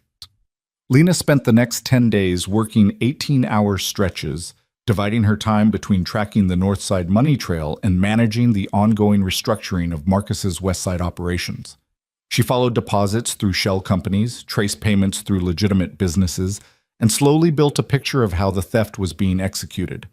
The answer, when she found it, was both simpler and more damaging than she'd expected. There weren't 3 people skimming profits. There was one, a man named Robert Chen, Mr. Chen's nephew, who had access to financial systems across multiple operations and had been systematically diverting funds for the past 2 years. He'd been clever about it, taking small amounts from different sources, never enough to trigger immediate alerts, but enough to add up to nearly $2 million. The real problem was who was protecting him. Lena discovered the connection late on a Tuesday night, cross-referencing payment records with meeting schedules. Robert Chen had been making regular payments to an offshore account that traced back to a consulting firm that was wholly owned by Irina Volkov. Victor's new fiancée was receiving stolen money from council operations. Lena sat in her apartment staring at the proof, understanding immediately what it meant. This wasn't just theft. This was intelligence gathering. Irina was paying Robert to skim money and provide information about council operations, building a database of vulnerabilities she could exploit later. And Victor, whether he knew it or not, was engaged to someone actively undermining the organization that controlled half the city. The question was what to do about it. Lena could take the information to the council immediately, expose Irina's operation, and watch the Volkovs and Victor's organization go to war. That would eliminate Victor as a rival and prove Lena's value to the council beyond question. But it would also destabilize the entire criminal infrastructure of the city, potentially leading to violence that would draw law enforcement attention and destroy the carefully maintained balance of power. Or she could use the information strategically, approach Victor directly, and give him a choice: cut ties with Irina and the Volkovs, or watch his organization get dismantled when the truth came out. The third option was the most dangerous, but potentially the most effective. Tell the council, but frame it in a way that gave Victor a chance to fix it himself, preserving the alliance between organizations while eliminating the Volkov threat. Lena called Gideon at midnight. "This better be important," he answered, voice rough with sleep. "I found the source of the North Side theft, and it's worse than we thought." She heard movement, Gideon sitting up. "How much worse?" "Bad enough that we need to brief the council before I hand evidence to the North Side families. Can you arrange an emergency meeting?" "That's serious?" "That's serious. I'll have an answer within the hour." The emergency council meeting convened at 3 a.m. in the same industrial building where Lena had first presented her restructuring plans. All 6 council members were present, looking alert despite the hour, which told Lena they were used to crisis management at any time of day. The silver-haired woman, Lena had learned her name was Elizabeth Monroe, though the council members still didn't use names in official meetings, gestured for Lena to begin. "I've identified the source of the financial discrepancies in the Northside operations," Lena said, connecting her laptop to the presentation screen. "Robert Chen, nephew of Chen Enterprises' owner, has been systematically diverting funds from multiple council operations for the past 2 years. Total theft is approximately $1.9 million. "Chen's nephew," Elizabeth's voice was ice. "Chen vouched for him personally. This is a betrayal of trust." "It gets worse. Robert wasn't acting alone." Lena brought up the offshore account records. "He was being paid by a consulting firm owned by Irina Volkov. She was buying information about our operations along with the money." The room went very still. One of the male council members, the hard-eyed one who'd questioned Lena in her first meeting, leaned forward. "Irina Volkov, who is currently engaged to Victor Calder, who controls the East Side territory in partnership with this council." His voice was dangerously quiet. "Are you telling us that Victor's fiancée has been actively working against our interests?" "I'm telling you that Irina Volkov has been gathering intelligence and establishing financial connections that could be used to undermine council operations. Whether Victor knows about it is unclear." Lena brought up another slide showing the pattern of information requests that corresponded with Robert's access to sensitive files. "But the timing suggests this has been ongoing since before their engagement was announced." "Since before Victor divorced you," Gideon said quietly. The implication hung in the air. Victor had claimed he divorced Lena because he loved Irina, because their families were rebuilding an alliance. But if Irina had been positioning herself to gather council intelligence before the divorce, then the entire relationship might have been strategic rather than romantic. Victor might not have thrown Lena away for love. He might have been played by someone smarter and more ruthless than he'd realized. "What do you recommend?" Elizabeth asked Lena directly. "3 options. First, we expose Irina's operation immediately, break the Victor Volkov alliance, and prepare for the fallout.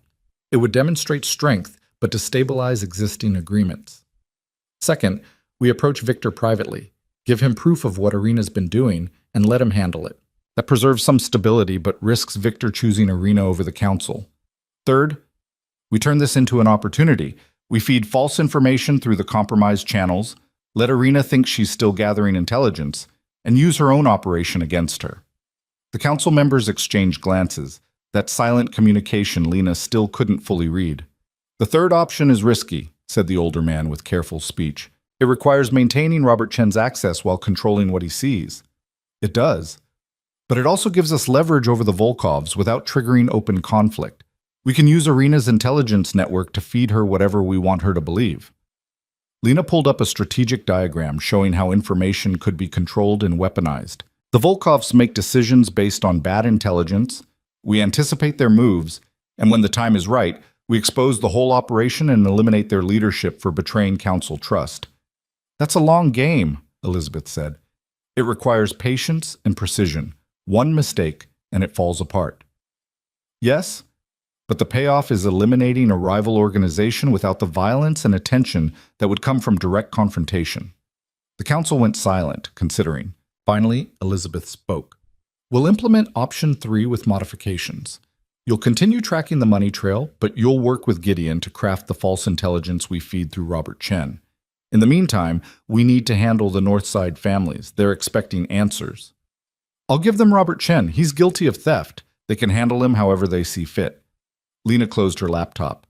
But I'll leave out the Volkov connection for now. No reason to complicate things until we're ready to move. Agreed. Mr. Cross, you'll coordinate with Mrs. Hart on the intelligence operation. Everyone else, this information stays in this room.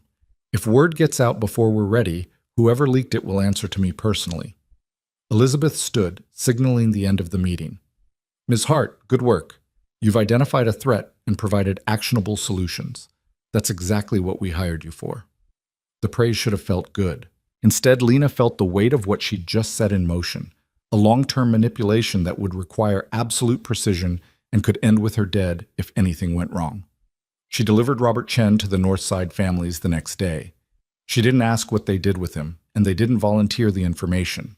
What mattered was that the theft was solved, the families were satisfied, and Lena had proven her value. But that night, as she sat in her apartment reviewing the intelligence operation she'd designed, Lena's phone rang. The caller ID showed a number she didn't recognize. Hello? Lena, it's Victor. Her stomach dropped. How did you get this number? I have my sources. We need to talk. In person. Tonight. I told you to go through proper channels if... This isn't council business. This is about Irina. Victor's voice held something Lena had never heard before. Fear. She knows about you, what you're doing, who you're working for, and she's planning something. I don't know what, but she's been asking questions about your operations, your security, your routines. Lena's mind raced. Had Irina somehow discovered that the council knew about her intelligence operation, or was this about something else entirely? When did she start asking questions? 2 days ago, right after Robert Chen disappeared. Victor paused. Lena, I know you're the one who found him.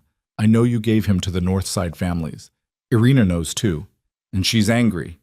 So Irina had connected Robert's disappearance to Lena's investigation, which meant she knew someone had discovered the theft, probably suspected the Volkov connection had been uncovered, and was trying to determine what the council knew. Where do you want to meet? Lena asked. Riverside Park, where we first met before all of this. Victor's voice softened slightly. 1 hour. Please, Lana. I think she's going to try to kill you. The line went dead. Lena sat perfectly still for 10 seconds, then called Gideon. Victor just warned me that Irina's planning something. He wants to meet in an hour. It's a trap, Gideon said immediately. Probably. But if Victor's telling the truth, we need to know what Irina's planning. This could accelerate our timeline. Lena stood, already moving toward her closet, where she kept the weapon the council had issued her 3 weeks ago. I'm going to the meeting. Not alone, you're not. I'll have a team in position before you arrive. If this goes wrong, we extract you. And if it doesn't go wrong, then we find out just how much Victor actually knows about his fiancée's operation and whether he's willing to betray her to protect himself. Lena arrived at Riverside Park with 20 minutes to spare, giving Gideon's team time to position themselves in the surrounding area. The park was empty at this hour, just shadows and streetlights and the distant sound of traffic. She chose a bench with clear sight lines, her hand resting near the weapon concealed under her jacket.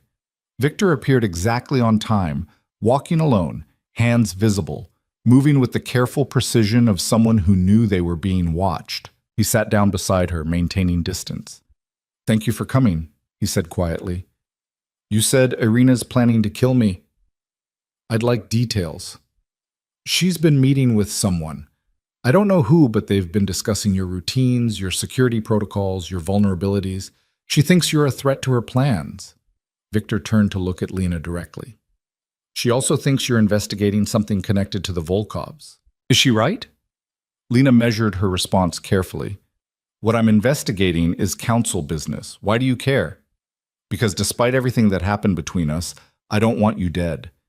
And because I think Irina has been using me, and I'm trying to figure out if I'm paranoid or if I've been played from the start.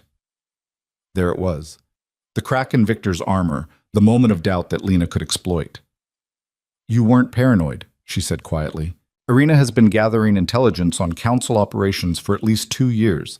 She was using intermediaries to skim money and collect information. When I discovered the operation and shut it down, I became a threat to whatever she's planning. Victor's face went pale in the streetlight. How long have you known? Long enough to brief the council, long enough to start building a case against her entire organization. And you didn't tell me. Why would I? You made it very clear on our wedding night that I wasn't your concern anymore. Lena kept her voice even, factual. But I'll tell you now because you came to warn me, and because I think you're starting to understand what Irina really is. What is she? A strategist who saw an opportunity in your desire for a powerful alliance. She manipulated your emotions, positioned herself as the solution to your political problems, and used your resources and connections to gather intelligence she could leverage later. Lena watched Victor process this, saw the realization settling over his features. She never loved you, Victor. She was playing a longer game than you were. Victor stood abruptly, walking a few steps away, hands clenched into fists. I divorced you for her. I threw away... He stopped, unable to finish. You threw away someone who might have actually been loyal to you for someone who saw you as a useful asset. Yes. Lena stood as well, but didn't move closer. Now the question is what you're going to do about it. What can I do?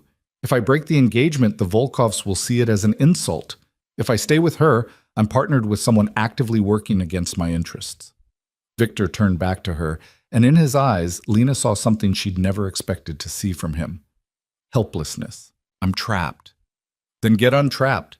You're Victor Calder. You didn't build your organization by accepting situations you didn't like. You changed them. How? Lena considered her options.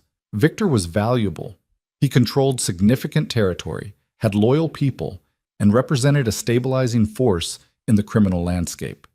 If the council could bring him fully into alliance against the Volkovs, it would shift the balance of power significantly. But trusting Victor meant believing he'd learned something from his mistakes. It meant giving him a chance to prove he could be more than the man who'd thrown her away. The council is running an operation against Irina, Lena said carefully. We're feeding false intelligence through her compromised channels, setting her up for a fall. When the time comes, we'll expose her entire operation and eliminate the Volkov organization's leadership. If you want out of your engagement without looking weak, that's your opportunity. You discover her betrayal, you bring proof to the council, and you help us take her down. You come out looking strong, loyal, and valuable. And in the meantime? In the meantime, you pretend everything's fine. You keep Irina close, you pay attention to what she's doing, and you report anything relevant to me through Gideon. You become our inside source. Victor stared at her. You want me to spy on my fiancé. I want you to stop being played by her. There's a difference. Lena moved closer, lowering her voice. You taught me that power is the only thing that matters, Victor. Now I'm offering you a chance to use power instead of being used by it. Take it or don't. But decide quickly, because if Irina's planning to move against me, that timeline just got a lot shorter. For a long moment, Victor said nothing. Then he nodded slowly. I'll do it. But Lena, if this goes wrong, if the council decides I'm too much of a risk, then you'll end up like Robert Chen, I know. That's the choice you're making. Lena pulled out a phone, one of the encrypted ones the council used, and handed it to Victor. Use this to contact Gideon. Only Gideon. And Victor, if you betray us on this, I will personally make sure you regret it more than you've regretted anything in your life. Victor took the phone, and something like a smile crossed his face. You've changed. The woman I married would never have threatened me like that. The woman you married doesn't exist anymore. You made sure of that. Lena turned to walk away, then paused. One more thing. What you felt for me on our wedding night, the moment before you decided to divorce me, was any of it real? Victor was quiet for so long that Lena thought he wouldn't answer. Then, so softly she almost missed it, he said, "All of it was real. That's why I had to end it. I couldn't afford to care about anyone that much, not in this world." "Then you were right about one thing," Lena said. "You couldn't afford to care, because caring would have required you to be brave instead of strategic, and you've never been brave, Victor, just careful." She walked away before he could respond, leaving him standing alone in the empty park with a phone that represented either salvation or his destruction. Gideon was waiting at the park exit. "Well?" he asked. "Victor's in. He'll feed us information about Irina's plans." Lena climbed into the car, suddenly exhausted. "He also confirmed she's planning to move against me soon." "Then we accelerate our timeline. The council needs to know." As they drove back into the city, Lena watched the streetlights blur past and thought about the chain of events she'd set in motion. Victor was now working against his own fiancée. Irina was planning an attack without knowing her intelligence network had been compromised. The council was preparing to eliminate an entire criminal organization, and Lena, the woman who'd been thrown away on her wedding night, was at the center of all of it. She'd told Victor she'd changed, but sitting in the car with Gideon, heading toward another emergency council meeting, Lena wondered if changed was the right word. Maybe she'd just finally become what this world had been trying to make her all along. Someone who understood that power wasn't about being loved or protected or useful. Power was about being willing to break things that needed breaking, including yourself, and rebuilding something stronger from the pieces. The question was whether she'd still recognize herself when the rebuilding was done. The emergency council meeting lasted until dawn. Elizabeth Monroe stood at the head of the table, her silver hair catching the first light filtering through the high windows, and made the decision that would reshape the city's criminal landscape. "We move against the Volkovs in 72 hours, she said. "Ms. Hart, you'll coordinate intelligence operations with Mr. Cross and our new asset inside the Calder organization. We need to know exactly what Irina is planning and when she intends to execute it. If she's moving against you, we use that as the trigger point."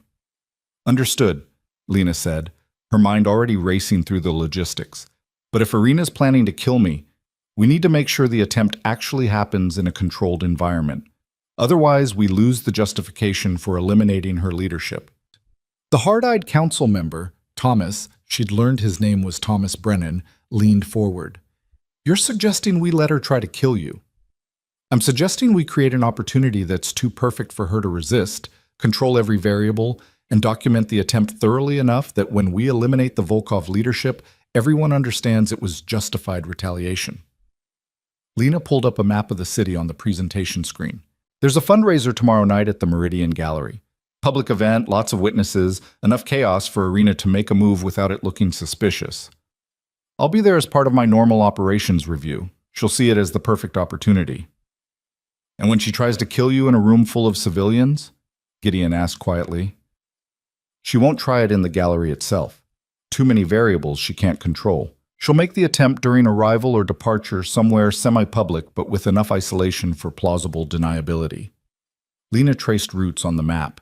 "If we position our people correctly, we can intercept the attack, document everything, and have proof of Volkov aggression against council interests." Elizabeth studied the map, then looked at Lena with something approaching concern. "You're making yourself bait." "I'm creating an opportunity with acceptable risk. There's a difference." "Is there? Because from where I'm sitting, you're gambling that we can protect you while Irina's people try to kill you. That's not strategy. That's suicide with extra steps." Lena met Elizabeth's gaze steadily. "6 months ago, Victor threw me away because I was a liability he couldn't afford. I've spent every day since then proving I'm more than that. If I back down now because something's dangerous, I'm just confirming his assessment. I'd rather take the risk and show everyone, including myself, that I'm valuable enough to be worth protecting." The room went quiet. Then Elizabeth nodded slowly. "All right, we do it your way. But Ms. Hart, if you die tomorrow night, I'm going to be very disappointed in you. I'll do my best to avoid disappointing you." Lena spent the next 24 hours preparing for what was either going to be her greatest success or her final mistake. She coordinated with Gideon on security positions, worked with Victor to confirm Irina's schedule and likely approach, and reviewed every detail of the gallery layout until she could navigate it blindfolded. Victor's intelligence proved valuable. He reported that Irina had been meeting with a team of contractors, professionals who specialized in making deaths look accidental. She'd been asking about Lena's routines, her security protocols, her vulnerabilities, and she'd shown particular interest in the Meridian Gallery fundraiser, noting that Lena would be attending and likely arriving alone.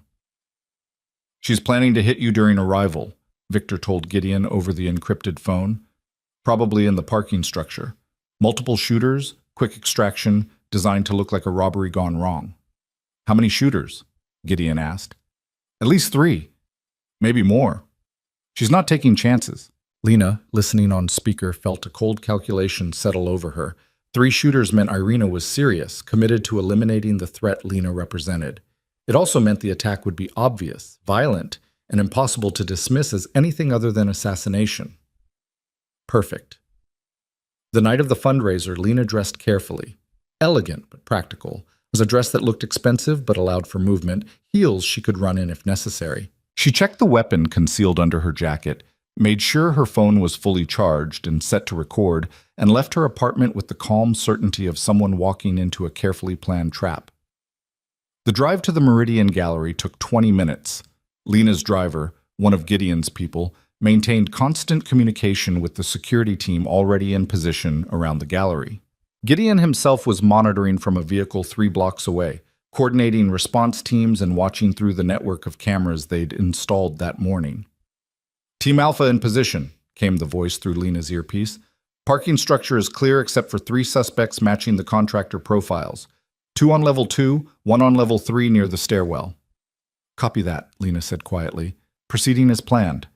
Her car entered the parking structure at exactly 8:15.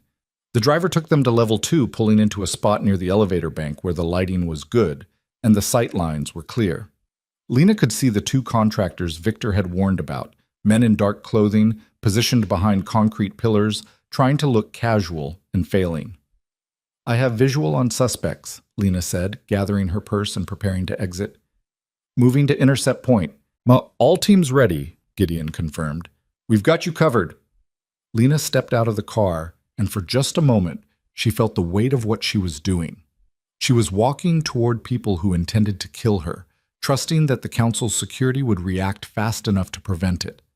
One miscalculation, one moment of hesitation from her protection detail, and this would end very differently than planned.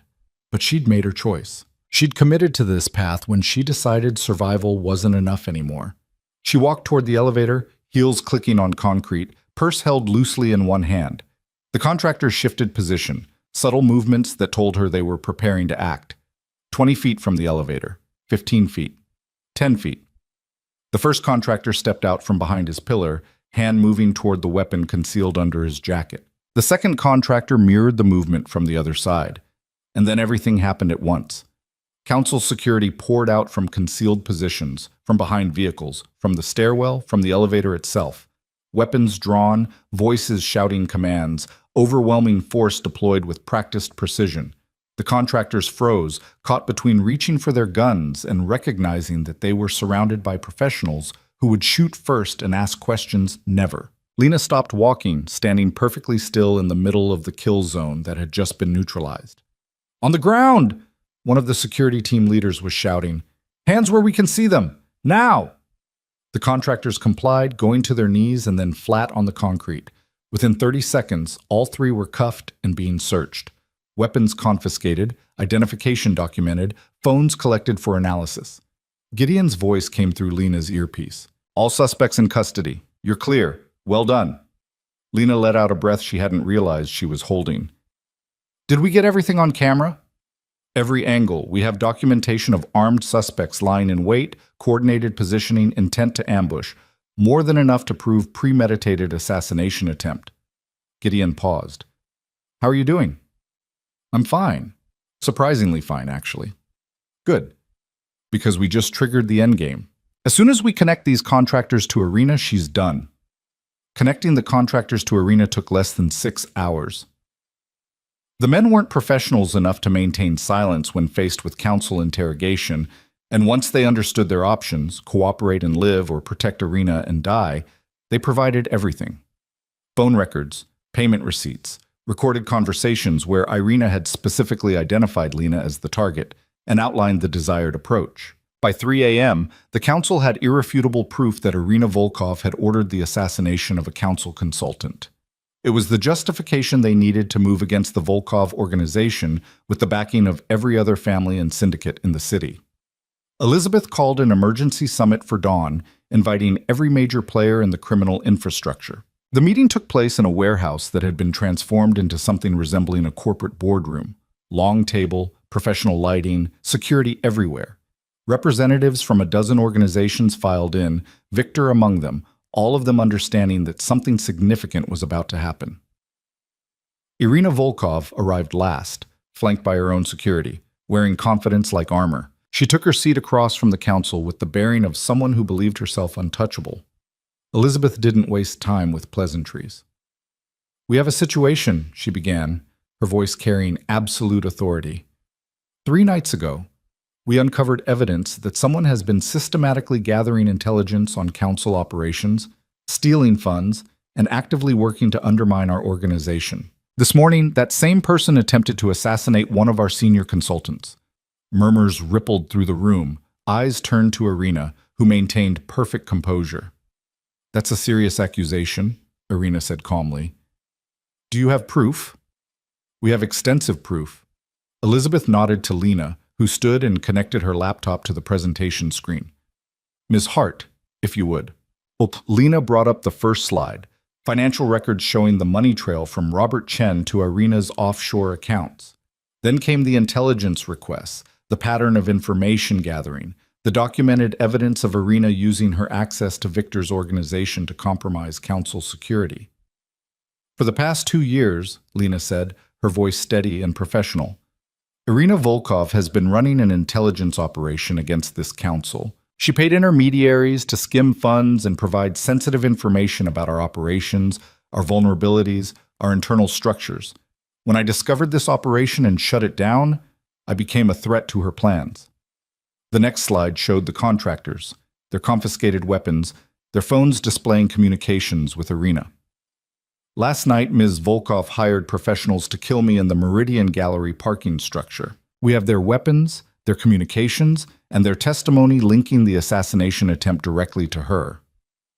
Lena pulled up the final slide, a recorded conversation where Irina explicitly ordered Lena's death. "The council doesn't tolerate attacks on its people, and we especially don't tolerate betrayal from organizations we've partnered with in good faith." The room had gone absolutely silent. Every representative was staring at Irina with expressions ranging from shock to barely concealed satisfaction. The Volkovs had enemies, and those enemies were watching their downfall with interest. Irina stood slowly, her composure finally cracking. "This is fabricated. You have no real proof that—" "We have your contractors in custody," Elizabeth interrupted. "We have financial records. We have recorded conversations. We have everything we need to prove you've been working against council interests while pretending to rebuild an alliance." She stood as well, and the temperature in the room seemed to drop. "The council has made its decision. The Volkov organization is stripped of all territory, all business relationships, and all protections. Your assets will be redistributed among organizations that have proven their loyalty. And you personally are banished from the city. If you or any member of your family is found within city limits after 72 hours, the consequences will be permanent." "You can't do this," Irina said, but her voice had lost its certainty. She was looking around the room, searching for allies and finding none. "Victor, tell them. We're engaged. We're building an alliance." All eyes turned to Victor, who sat perfectly still at the far end of the table. He looked at Irina with an expression Lena couldn't quite read. Anger, certainly, but also something that might have been disappointment. "I didn't know about your operation against the council," he said quietly. "If I had, the engagement would have ended immediately. I don't ally with people who betray the structures that maintain order in this city." "You're choosing them over me?" Irina's voice rose, losing the calculated control she'd maintained for years. "After everything You used me to gather intelligence and position yourself for a power grab that would have destabilized everything we've built here. Yes, I'm choosing the council over you. I'm choosing stability over whatever game you were playing. Victor pulled off the engagement ring Irina had given him and set it on the table. We're done. And you should start counting those 72 hours, because when they expire, I won't protect you from what comes next. Irina stared at him, at the ring on the table, at the council members whose faces showed absolute certainty. Then she looked at Lena, and in her eyes was pure hatred. This is your doing, she said, the discarded wife, crawling back for revenge. This is your doing, Lena corrected. You made the choice to betray the council. You made the choice to order my death. I just documented your choices and let you face the consequences. You'll regret this, all of you. The Volkovs don't forget, and we don't forgive. The Volkovs don't have the power to do anything but leave, Elizabeth said. Security will escort you out. You have 72 hours. Use them wisely. Irina's security moved to flank her, but council guards were already there, making it clear that cooperation was mandatory. As she was led toward the exit, Irina turned back one last time. Victor, she called out, you're making a mistake. I could have made you more powerful than you ever imagined. You would have made me your puppet, Victor replied without looking at her. That's not power. That's slavery with better branding. The doors closed behind Irina, and the warehouse went quiet. Then, slowly, representatives from the other organizations began to stand, approaching the council to express support, to position themselves for the redistribution of Volkov territory, to demonstrate their loyalty. Lena gathered her laptop and stepped back from the presentation screen, feeling the exhaustion of the past 72 hours finally catching up with her. She'd done it. She'd exposed Irina, eliminated a threat to the council, and proven her value beyond question. Gideon appeared at her side. You should feel proud. That was brilliant work. I feel tired. That's fair. But Lena, what you just did, taking down an entire criminal organization with evidence and strategy instead of violence, that's going to change how the council operates. You've shown them there's a better way. Or I've shown them I'm useful for a different kind of violence. Legal, documented, but violence nonetheless. Maybe. But you're alive, and Irina's not. In this world, that counts as winning. Victor approached before Lena could respond. He looked older in the harsh warehouse lighting, tired in ways that went beyond lack of sleep. Thank you, he said quietly, for giving me the chance to make the right choice. You made the choice. I just provided the information.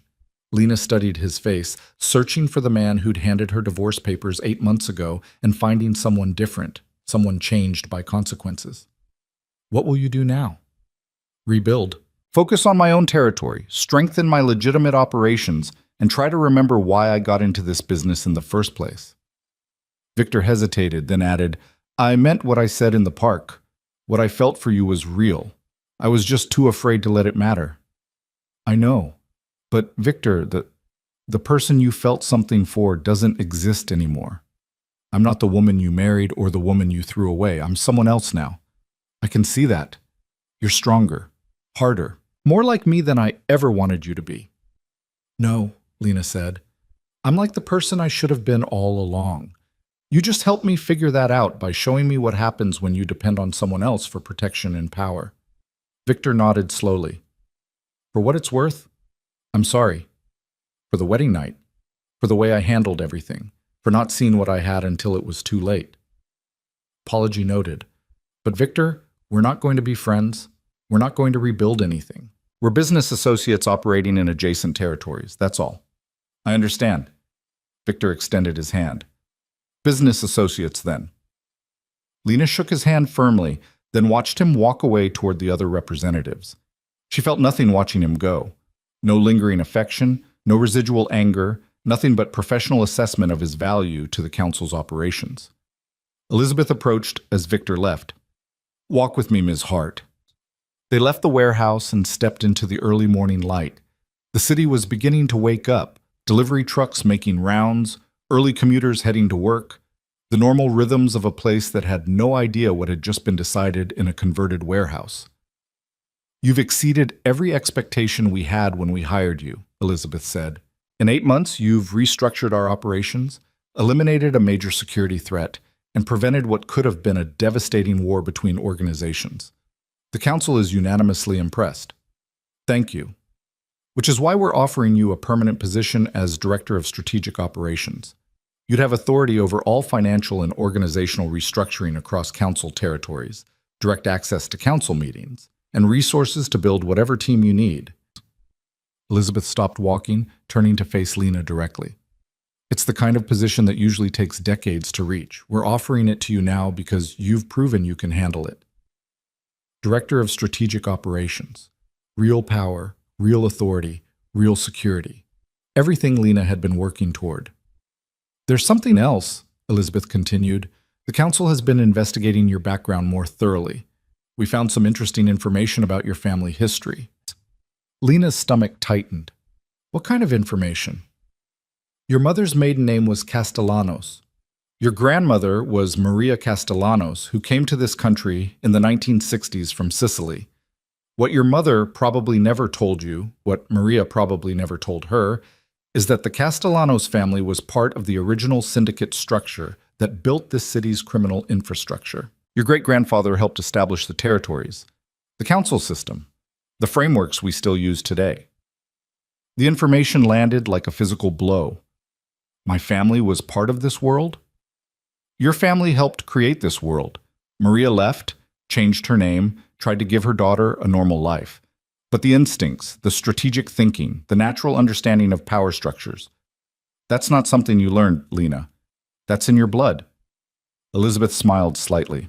You're not an outsider who got lucky. You're a legacy who came home. Lena thought about her mother, working herself to death in jobs that barely paid bills, never mentioning any family history beyond vague references to Italy. She thought about her grandmother, who died when Lena was 6, a quiet woman who'd seemed to carry secrets like other people carried purses. They'd been protecting her, trying to give her a chance at a life that didn't involve this world, and she'd ended up here anyway. The Council wants you to know that you belong here, Elizabeth said. Not because we hired you, but because this is your inheritance. Your great-grandfather would be proud to see what you've built. What if I don't want it to be my inheritance? What if I just want it to be a job I'm good at? Then it's that too. But Lena, I think you should know where you come from. It might help you understand where you're going. Elizabeth started walking again. Take some time to think about the director position. Let me know your answer within the week. She left Lena standing on the street as the sun rose over the city, illuminating buildings and streets and the lives of people who had no idea that the structures controlling their world had just shifted. Lena walked slowly through the waking city, processing everything that had happened. 8 months ago, she'd been handed divorce papers on her wedding night, reduced to a liability to be managed and discarded. Now she was being offered a position of real power, told she came from a legacy of people who'd built criminal empires, given the chance to shape the future of the organization that controlled the city. The question was whether she wanted it, whether becoming director of strategic operations, embracing her family legacy, committing fully to this world, whether that was the ending she'd been working toward or just another way of being trapped. Her phone buzzed. A text from Gideon. Congratulations on the promotion. Assuming you're taking it. Coffee later to celebrate? Lena stared at the message, then looked up at the city spreading out before her. Somewhere in those buildings were people like her mother had been, struggling, desperate, trapped by circumstances they couldn't control. Somewhere were people like Robert Chen, willing to betray everything for money. Somewhere were people like Victor, powerful, but ultimately controlled by their own fear of losing power. And somewhere, maybe, were people who understood what Lena was beginning to understand, that real power wasn't about control or fear or loyalty, it was about choice, about being able to say yes or no to opportunities and have that decision respected. She texted Gideon back, "Coffee sounds good, but I haven't decided about the promotion yet." His response came immediately. "What's there to decide? You've earned it." Lena typed slowly. Earning it and wanting it are different things. She met Gideon at a cafe 3 blocks from her apartment, a quiet place that served excellent coffee and minded its own business. He was waiting at a corner table when she arrived, 2 cups already ordered. "You look like you haven't slept," he said as she sat down. "I haven't. Been thinking. About the director position. About everything. The position, the family legacy Elizabeth told me about, what I actually want versus what I've been working toward. Lena wrapped her hands around the coffee cup, feeling its warmth. Gideon, do you ever wonder if we're just building prettier cages for ourselves? That's a very philosophical question for 8 in the morning. I'm serious. 8 months ago, I was trapped by Victor's decisions, hidden away in Riverside, dependent on his money and his permission to live my life. Now I'm being offered a promotion that would make me one of the most powerful people in the criminal infrastructure. But I'd still be trapped by responsibilities, by expectations, by the fact that once you're in this world at that level, you can never really leave. Gideon was quiet for a moment, then said, "You're right. The director position would trap you in a different way, more comfortable, more powerful, but still a cage. So why would I take it? Because it's a cage you choose, with authority you control, doing work that matters to you. That's different than being locked up by someone else's decisions." Gideon leaned forward. "Lena, I'm not going to tell you what to do, but I will tell you that in the 8 months I've known you, you've been most alive when you're solving problems, rebuilding structures, proving you're capable of more than anyone expected. The director position would let you do that on a scale that could actually change how this world operates. Oh, or it would turn me into another Victor, someone so focused on power and control that I forget what matters. Then don't forget, keep the parts of yourself that made you different from Victor in the first place. The parts that understand empathy, that recognize people aren't just assets, that know the difference between strength and cruelty." Gideon smiled slightly. "You can be powerful without becoming him. That's actually your advantage." Lena thought about that as she sipped her coffee. She thought about the woman Victor had thrown away and the woman she'd become. She thought about her mother and grandmother, trying to protect her from a legacy that had found her anyway. She thought about standing in front of the council, presenting strategies that would reshape criminal operations across the city, and feeling more competent and certain than she'd ever felt doing anything else. "If I take the position," she said slowly, "I want to make some changes to how the council operates." Such as? Such as investing more in legitimate businesses, reducing the violence that draws attention, creating sustainable structures that can weather law enforcement scrutiny. I want to make this organization something that doesn't destroy everyone it touches. Lena met Gideon's eyes.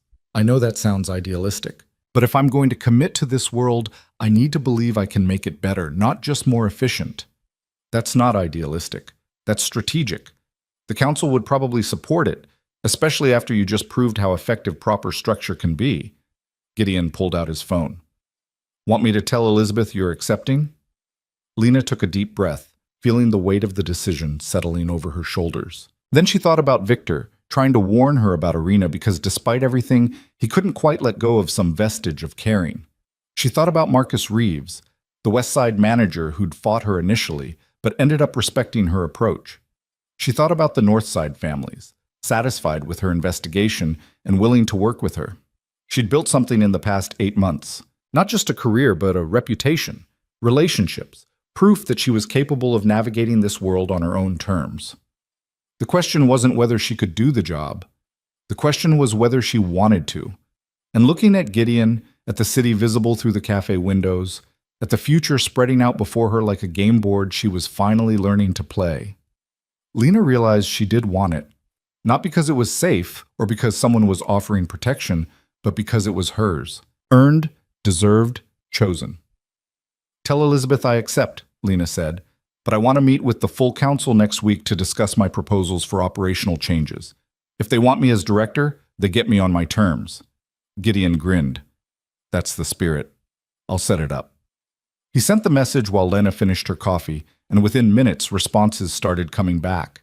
The council was pleased, the meeting was scheduled, congratulations were offered. Lena felt something she hadn't felt since before her mother got sick, genuine excitement about the future. Not hope exactly, because hope was too fragile for this world, but certainty. The knowledge that she had the skills, the authority, and the determination to shape her own path. "One more thing," Gideon said, putting his phone away. "The apartment the council provided when you started, that was temporary housing for a consultant. As director, you get to choose your own residence. Where would you want to live?" Lena thought about the beige prison in Riverside, about the downtown loft that had been an improvement but never felt like home.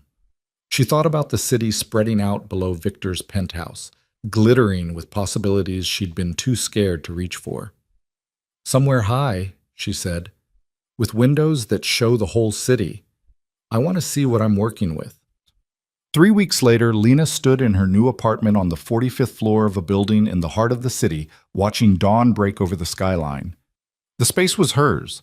Furniture she'd chosen, art she'd selected, books she'd accumulated over months of reading everything she could about business strategy and organizational psychology. No beige walls, no anonymous furnishings, no sense of being hidden away. This was her home. Not a cage, not a safe house, not a place she was allowed to occupy at someone else's discretion. Hers. Her phone rang. She checked the caller ID and smiled before answering. Marcus, it's 6 in the morning. This better be important. Just wanted to be the first to congratulate you officially. Heard the council made the director appointment permanent yesterday. News travels fast. News about power always travels fast. So what's your first move as director, besides making my life harder with more restructuring? Actually, I'm approving your proposal for the community investment program, the one you submitted 3 weeks ago and thought I'd reject. Marcus was quiet for a moment. The Youth Employment Initiative? You're serious? Completely. If we're going to operate in these neighborhoods long term, we need the communities to see us as beneficial, not parasitic. Investing in legitimate youth programs does that while also creating a talent pipeline for our legal operations. It's good strategy. It's also decent, which isn't a word I expected to hear in the same sentence as council operations. Then maybe it's time we updated expectations. Lena turned from the window. Send me the final numbers. I want to present it to the council next month as part of the new community investment framework. She ended the call and returned to the view, watching the city wake up beneath her. Down there were millions of people living their lives, most of them unaware of the structures that controlled significant parts of their world. She couldn't change everything. She couldn't eliminate crime or corruption or the violence that sometimes came with maintaining order in chaos. But she could make things better. She could build systems that were sustainable, less destructive, more strategic. She could use her position to push the council toward operations that created value instead of just extracting it. It wasn't redemption exactly, but it was purpose. The apartment door opened. Gideon came in carrying coffee and pastries from the bakery 6 blocks away that Lena had mentioned liking. Breakfast? He offered. You're spoiling me. You're the director of strategic operations now. Spoiling you is strategically sound. He set the food on the kitchen counter. I also brought the reports you requested on the West Side expansion proposal and the preliminary numbers from the waterfront restructuring. Work on a Sunday morning? You say that like you weren't already planning to spend today reviewing operational data. He wasn't wrong. Lena joined him at the counter, accepting coffee and a chocolate croissant. They'd fallen into this pattern over the past few weeks, working together, talking strategy, building the frameworks that would guide council operations for years to come. It was partnership without ownership, collaboration without coercion. Exactly what Lena had told Victor she wanted the night she'd accepted the council's offer in Gideon's office. I have a question, Gideon said, pulling out his tablet to review the West Side reports. Ask. Do you ever regret it? Choosing this world instead of walking away when you had the chance? Lena thought about the question seriously. She could have disappeared after Victor divorced her, could have taken the settlement money, left the city, started over somewhere anonymous and normal. She could have refused the council's offer, stayed small and safe. No, she said finally, because walking away would have meant letting Victor's assessment of me be the final word, letting him be right that I was just useful until I wasn't. This world gave me the chance to prove I'm more than that, to myself, if not to anyone else. You proved it, spectacularly. Maybe. But Gideon, I also know what I've become in the process. I'm not the person who believed in safety and protection anymore. I'm someone who understands power, who uses people as strategically as Victor ever did, who can order restructuring that destroys careers without losing sleep. Lena met his eyes. I've become effective. I'm not sure I've become good. Good and effective aren't mutually exclusive. You can be both. Can I? Because every time I make a decision that consolidates power or eliminates a threat or sacrifices someone's interests for the organization's benefit, I sound more like Victor than I want to admit. Gideon set down his tablet, giving her his full attention. You want to know the difference between you and Victor? Victor threw you away when you stopped serving his immediate needs. You're building programs that invest in communities, creating sustainable structures, trying to make this organization something better than it was. That's not the same as being cold or strategic. That's being strategic about building something worth maintaining. Or I'm just rationalizing the choices I've made to feel better about them. Maybe both things are true. Maybe you're strategic and also trying to build something meaningful. Maybe you've learned from Victor's mistakes without becoming him. Gideon smiled. Give yourself some credit, Lena. You've earned it. Later that afternoon, after Gideon left and Lena had spent several hours reviewing operational reports, she found herself thinking about Victor, about the man who'd stood at that penthouse window 8 months ago and handed her divorce papers without apparent regret. She wondered if he ever thought about her, about the life they could have had if he'd been brave enough to choose connection over calculation. She wondered if he regretted the choice, if he lay awake at night thinking about the woman he'd thrown away who'd become someone he could never control. Probably not. Victor wasn't built for regret. He was built for survival, for power, for making the choices that kept him on top regardless of the cost. But Lena had learned something Victor never would, that real power wasn't about controlling everything around you. It was about controlling yourself, your choices, your path forward. It was about being able to stand in a room full of people who could destroy you and know that you'd earned the right to be there. Her phone buzzed with a message from Elizabeth. Council meeting Tuesday at 9. We'll formally announce your appointment and begin discussing your proposed reforms. Prepare for resistance from the old guard. They don't like change. Lena texted back, I'll be ready. I'm used to resistance. She set down her phone and walked back to the windows, looking out at the city she'd been given authority over. Somewhere down there, Victor was running his organization, probably making calculated decisions and convincing himself they were necessary. Somewhere, the remnants of the Volkov operation were scattered and broken, a reminder of what happened when ambition exceeded strategy. And here, in this apartment she'd chosen, in this life she'd built from the ashes of a marriage that had lasted less than a day, Lena Hart stood and felt something she hadn't felt in years. Peace. Not happiness, exactly. Not the fairy tale ending she might have imagined once upon a time before she understood how the world really worked, but peace with her choices, her path, her future. She'd been discarded on her wedding night by a man who thought she was disposable. She'd rebuilt herself into someone indispensable. And now, standing at dawn in a city full of possibilities and dangers and structures she was learning to reshape, Lena understood the most important truth of all. She didn't need Victor's approval or anyone else's validation. She'd chosen herself, built herself, proven herself. That was power. Real, lasting, inalienable power that no one could take away because it had never been given. It had been earned, one strategic decision at a time.